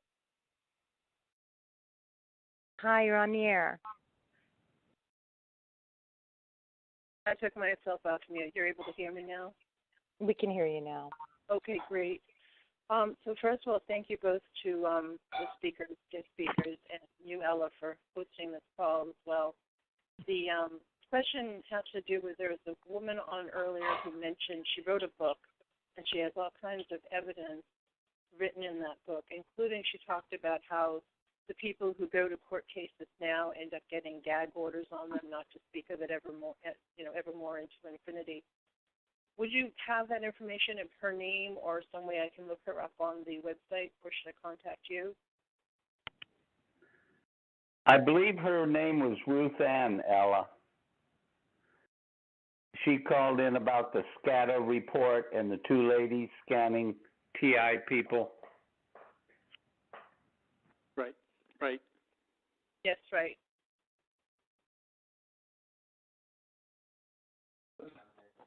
Ella might have gotten dropped off the call again. Oh, no, I'm here. I'm sorry. I just got distracted. Forgive me. Sure. Okay. Okay, Toronto, Ontario. Hi, you're on the air. Hello? Hi. Hi there. Okay. I, at first, a little nervous, just want to say. Wasn't expecting to get a call in. I've been TI fully for about 9 years plus. My thoughts have been broadcasted over radio, even TV. It's been, gaslighted to me in many ways. A few questions. Have you ever heard of any such occurrences coming from Canada? I have not, no. Okay. Would this technology be specifically made from the U.S., or would Canada be toying with it too? I think that in the technology area, the Five Eyes group basically coordinates efforts. Yeah, in other words, Canada would be involved. Yeah. Well, they share, yeah. All right. Sorry, my notes are scrambled here. Yeah. I just appreciate what you're doing. Yeah. I guess. Well, thanks for calling in. And we have calls every night. And thanks for being here. All right. Thank you. Okay, you're welcome. Okay, New York. Hi, New York. You're on the air. Hi. Oh, hi, Ella. I just want to thank you very much. It's Corinne. I just wanted to say hi. I just wanted to say thank you so much. Your guest speakers are amazing as always, and they really provide a lot of information and give me and everybody a lot of hope for the future, and show that there is still character out there, which is a dynamite trait that I think that I haven't seen in a while. So my question was, when you're going through all of this and putting the pieces together, what is it that made you say, you know what, this has to be said. This is something that is wrong. It is something that's unjust, and it's happening to innocent people all over. What made you just say, I got to change this because I'm working for something that isn't working for me? What was the drive for that? You mean for getting involved in the TI area? Yes, because I found. I think for me, I can answer that. It's pretty simple. I think it's so many people seem to be having so many problems that it seemed to me that someone needed to do something. And since this really required information correlation, that's basically the field that my background is, and that's what I've worked in for NSA. So I thought I had an opportunity, and I think Kirk felt the same way, or he can speak for himself here too. But I felt that I had something that I might be able to do that might help people.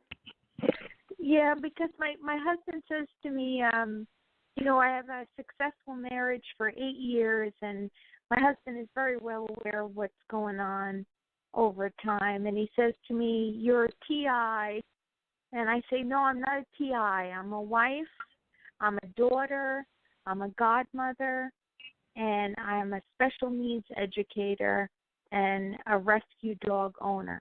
A TI, I am not. I am an innocent person that is being illegally stalked and harassed, and there's a big difference.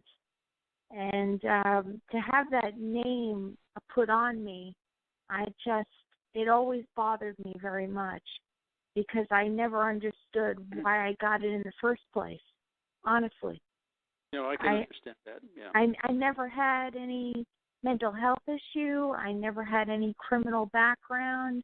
I mean, I really was like a really just a good person that like really helped people and cared about my family and my friends and my husband and my dog. And the day out for me was going out fishing and having a cold beer.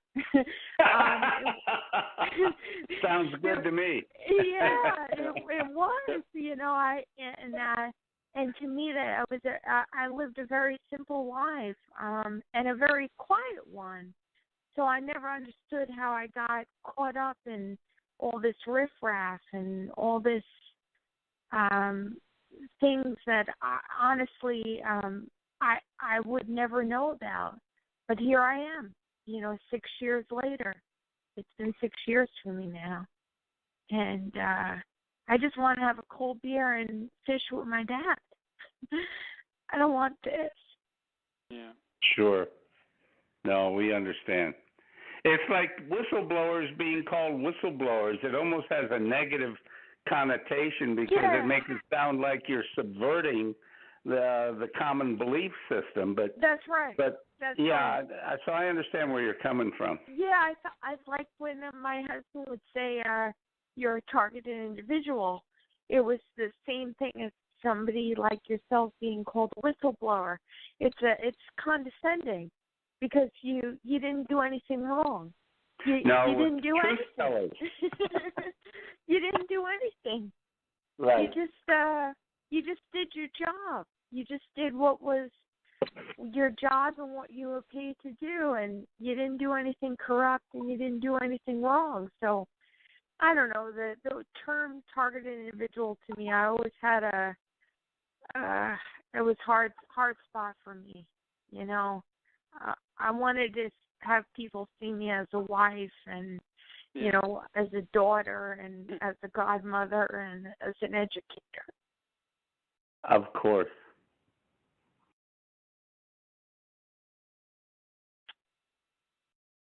But it is hard. Of course it is. It is. I don't know if you're religious, but keep your faith. I am. Keep your faith. So.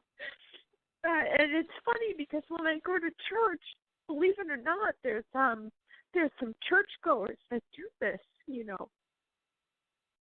Yeah, it's and it's interesting because it's like they're Christian, but they're walking out and they're doing the opposite. No, well, then they're not really Christian. There's a lot of wannabe Christians in the world, and you got to walk it and you got to talk it. And the man upstairs knows who's walking and who's talking, believe me. Yeah, I always say to my husband, I got the law on my side and I got God on my side, and that's a pretty good deal. Yeah, I know about God. I don't know about the law because there are plenty of people in government who don't think the law means anything anymore. So it's going to be up to the citizenry to tell them that it does matter. Oh, I film every day. I film every day. Every day I got security cameras, glasses, you name it. And everything that I do and everywhere I walk, I film. When they're screaming at me, yelling at me, I just film them. Yep. Well, don't let them get to you. Don't let them, they want to get to you psychologically. Don't let them do it. Yeah. You got a whole army of people who are suffering like you, and we're going to rally that army, and we're going to get this thing addressed. Yeah, I know. You feel like, I don't know if you feel like this, but I feel like this. I mean, I got people my dad's age, you know, screaming and yelling at me every day. And they're my dad's age. I'm half their age. I'm a female. And I'm just walking my dog, you know. And I'm just like, God, you know, I got to get to work and I got to make money and I got to pay bills. And I'm just like, what the hell? Like, what is this? You know? Yep. Well, you hang in there. Keep your faith. Don't let them get you down. Yeah. Keep your attitude. Stay on the straight and narrow. You'll be fine. Yeah. I always cry privately. I never cry out loud. I never react. I never say anything. I just film them, actually, to be quite honest with you. I just film them. You know, I got to a point where I was fed up and tired with all the abuse that I just started filming them every day. I bought spyware sunglasses. I wear them every day. And I just click those on and say, okay, let it rip, boys. You know, you want to shit on a woman half your age and feel powerful, go ahead. There's a lot of nasty people out there. Don't let them make your life miserable. Ignore them. Ignore them. Yeah. Yep. Ignore them. Thank you. There's a lot of good people, and you've heard them tonight on Ella's show, and there's a lot more like that around the country. You have such strong character. You really do. I was just complimenting you guys to my husband, and I said, what an amazing character you both have. You know, it was so refreshing, and it was so nice to hear, because they love to put negativity in your face, and then you hear you guys, and you're like, yeah, now that's character. That's something good, you know? Yeah. And that's what I loved, and I was never steered wrong. Like, I never, you know, I always knew right from wrong, and I always said, well, I'm not going to hurt this person. That's wrong. I'll help this person. I'll lift this person up. I'll try to make them a better person and implement their talents or their interests, but I won't put them down. That's just wrong. You're considerate of people. That's good. There's a character to that, and I was raised that way with my dad, and my dad's actually visiting me tomorrow, because my dad actually supports me 100%, and not many TIs have that, you know, where family members know what's going on, but my dad knows what's going on, and he supports me 100%. That's excellent. You got a super dad. Yep. Yeah. He's like, let's go have a beer and a cod fish. You know, let's have some fish and chips and a cold beer, and you know, fuck them. Keep going. So, thank you very much, guys. And yep, you keep your chin up, and thanks for calling in. Thank you. Thank you.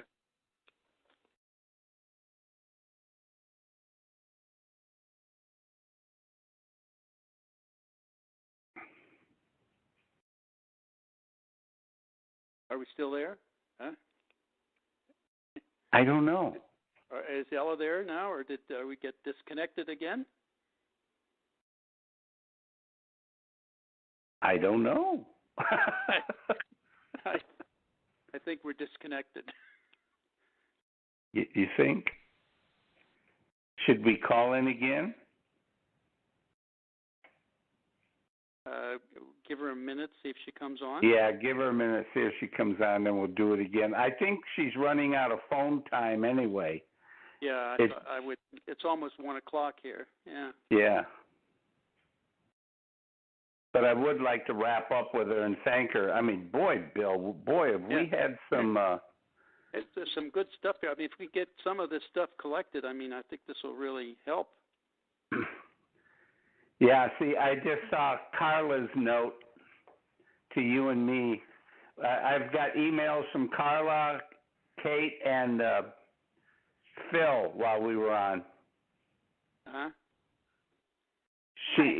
Carla just sent one, says, please note there may have been a few infiltrators on the call. people who tried to discredit Hi, guys. us. Can you hear me?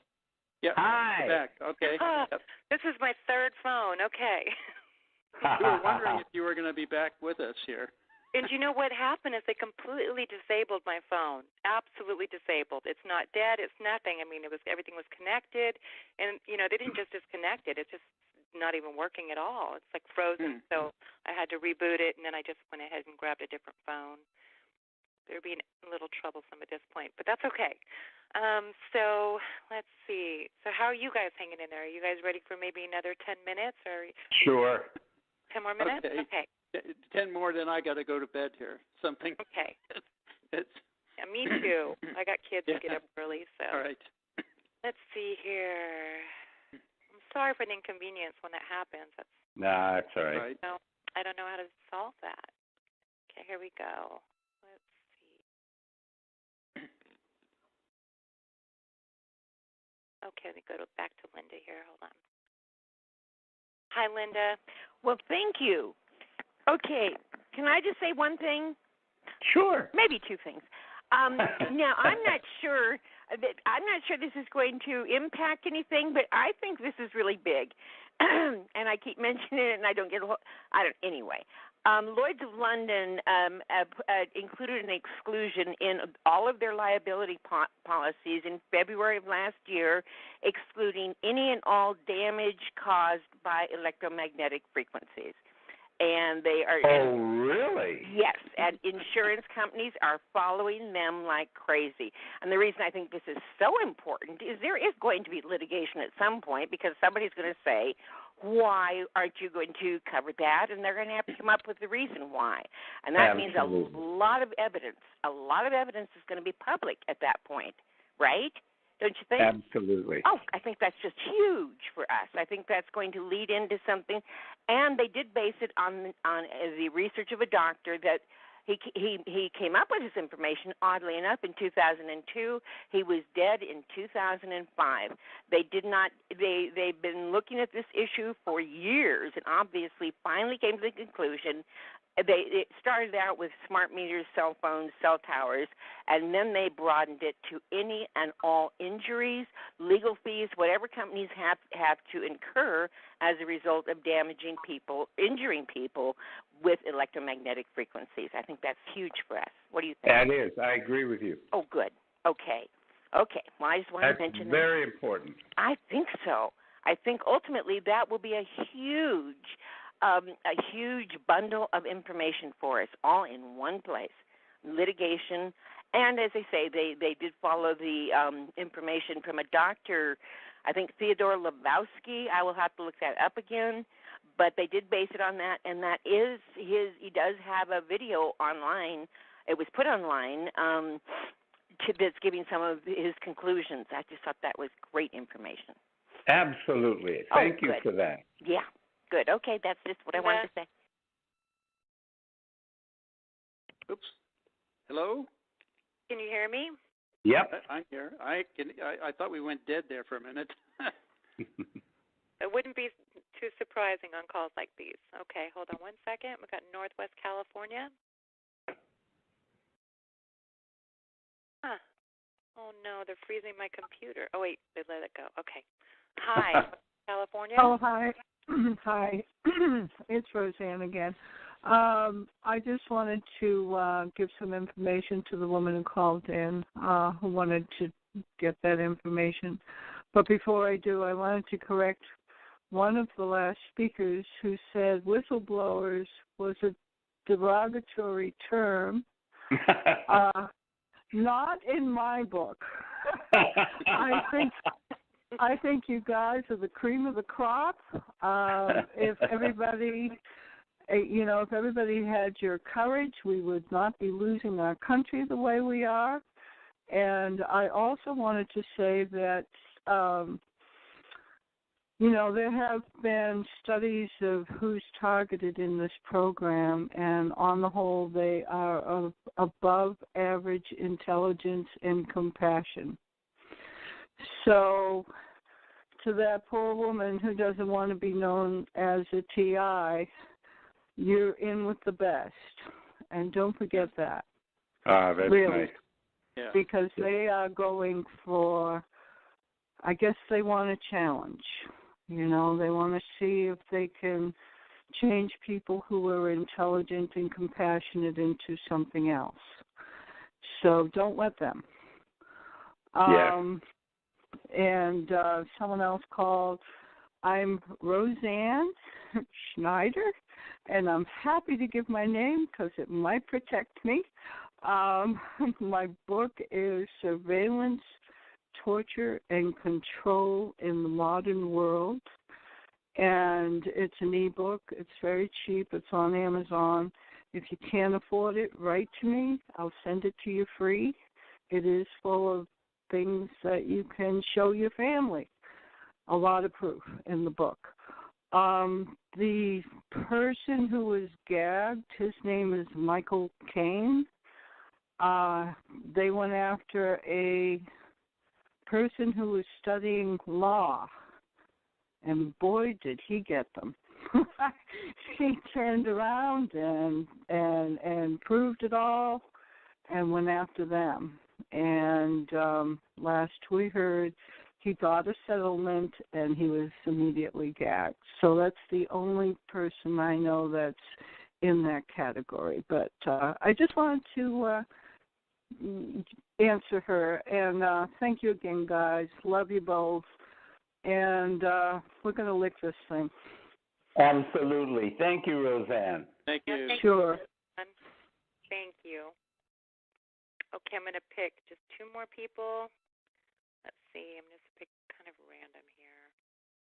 Go with this California person. Hi, California, you're on the air. California? Sorry, I had myself muted.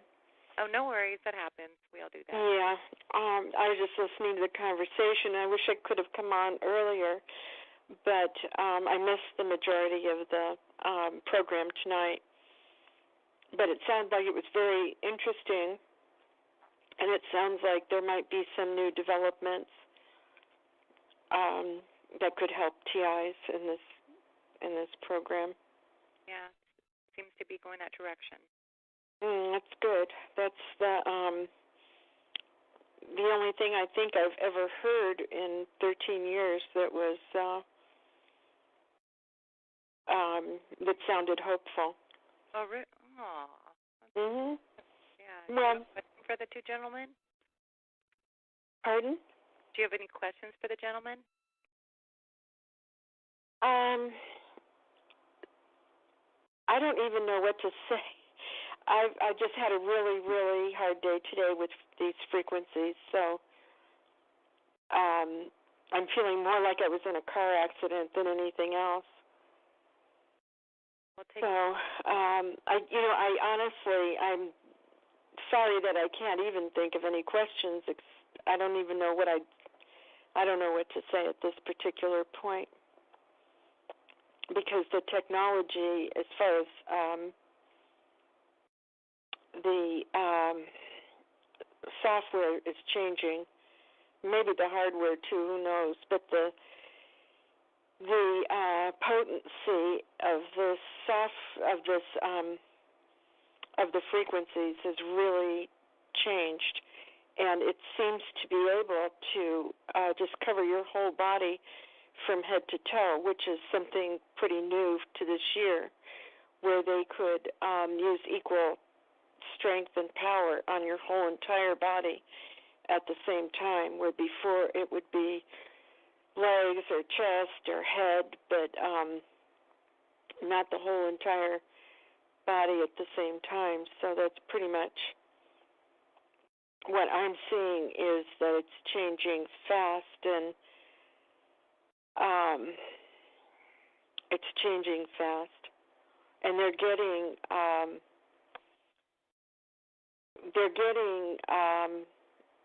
braver and braver, because normally they recently have tried not to create as many wounds or leave evidence behind, and that's changing. That changed today. And it has, well, I shouldn't say it changed today. It's been changing. And it's getting more and more overt, which tells me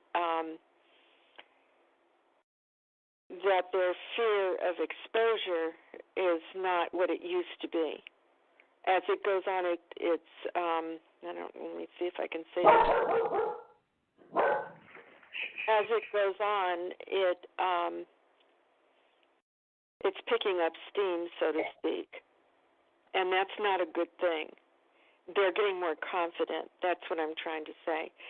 I would call it. I would call it arrogant. They're getting arrogant with their power. Yes. Now that is a good way to look at it because pride comes before the fall. So arrogance, from a victim standpoint, is what you want to see in the victimizer. Because to me, every time I've seen somebody get really, really, really arrogant, it doesn't take too long and they're gone. So, with this system, though, it's so completely massive. This is such an incredibly massive system. And it just seems like anything this massive that has woven its way all the way through society, at least in the United States, and I'm not in touch with what's happening too much in other countries, but it's woven, especially where I am in Southern California, that my experience on things like that is that usually a collapse follows. And then I've seen it in corporations. I saw the same thing happen in a lot of different areas, and I'd always think, this is too big to collapse, or this couldn't possibly collapse. There's too much power in it. There are too many powerful people. And then they're gone. It's collapsed. And it either goes out with a whimper or it goes out with a crash. So, but it doesn't, when you're in it and when they're at their most powerful points, it doesn't look that way. It looks like it could go on forever, and I'm sure it looked like that in Rome when Rome was at its height. And I'm sure that it looked that way to people who were victimized in Rome and having to live in that. So anyway, but over here it's pretty bad. It's escalating for sure. And it's, like I said, it's such a massive program that's gone on for so many years that it's just new things unfolding every day, that how massive a program it was, and run by such a few people at the top. But it seems like it's not close to being over. That's how I see it. I could be wrong, I don't know, but it does look to me like it's far from being over. And the reason I say that is commerce is so deeply involved in this.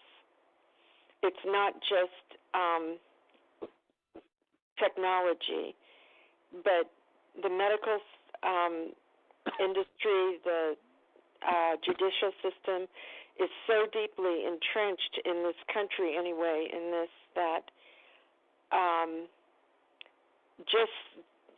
they're talking, I hear a lot of commentators talking about the possibility of a financial collapse, and just stopping human trafficking alone could cause a financial collapse. Do you have a question, though? Because there's still a couple people who want to have a Oh, no, I really don't. No, I really don't have a question because, like I said, I didn't hear the rest of the conversation that was going on tonight. So it just sounded like a really good call, so thank you, Ella. You're welcome, very much so. Do you guys have anything you want to add to her comments? No, thank you for calling, though. It was good to hear. Yeah. Thank you for your input and your experience. Sure. Oregon, you're on the call. Hi, this is David Porter in the Salem, Oregon area. Hi, Dave. I know you. I'm going to see you tomorrow. You betcha, Ella. Yeah. Looking to see you again sometime soon at the Portland Freedom Meeting. Yep. But, and Mr. Binney, let me just say how well my good friend Todd Giffen speaks of you. He's one of your biggest fans. I was, like so many of us, I began to be targeted in 2008. It seems to be when they really rolled out this program in a widespread way. My granddaughter, in late 2007, she was 10 years old at the time, was raped by a man that a national corporation had brought in to manage an apartment complex full of children. And since that time, I've pursued both civil and criminal remedies for my granddaughter, none of which went anywhere. But meanwhile, I was placed under 24/7 surveillance, which continues to this day. And I have experienced both the social victimization, the group stalking, the slander mill, and of course I lost my business. And also the electronic component was rolled out against me in 2010. For 14 days, I was fried in my bed in the wee hours of the morning, awakening to find the entire bed soaked with my sweat. I was amazed I survived after having lost so much fluid. And since then, I've been, trying to educate myself about just what in the world is going on. I now have friends that are TIs and wonderful friends, actually, that I never would have met were it not for this program. I am a man of faith, although I will second what the woman said when she said she is targeted even in church, or should I say especially in church. I'm beginning to understand how the Nazis were so successful in enlisting churches for the victimization of the Jews. It's really quite insidious, and yes. it makes people feel so self-righteous to participate in this sort of pogrom, if you will. But like I say, God and I have a personal relationship, and I live to please Him. And so these people's approval doesn't mean a great deal to me. Like I have told myself on more than one occasion, what did these people ever do for me anyway? Right.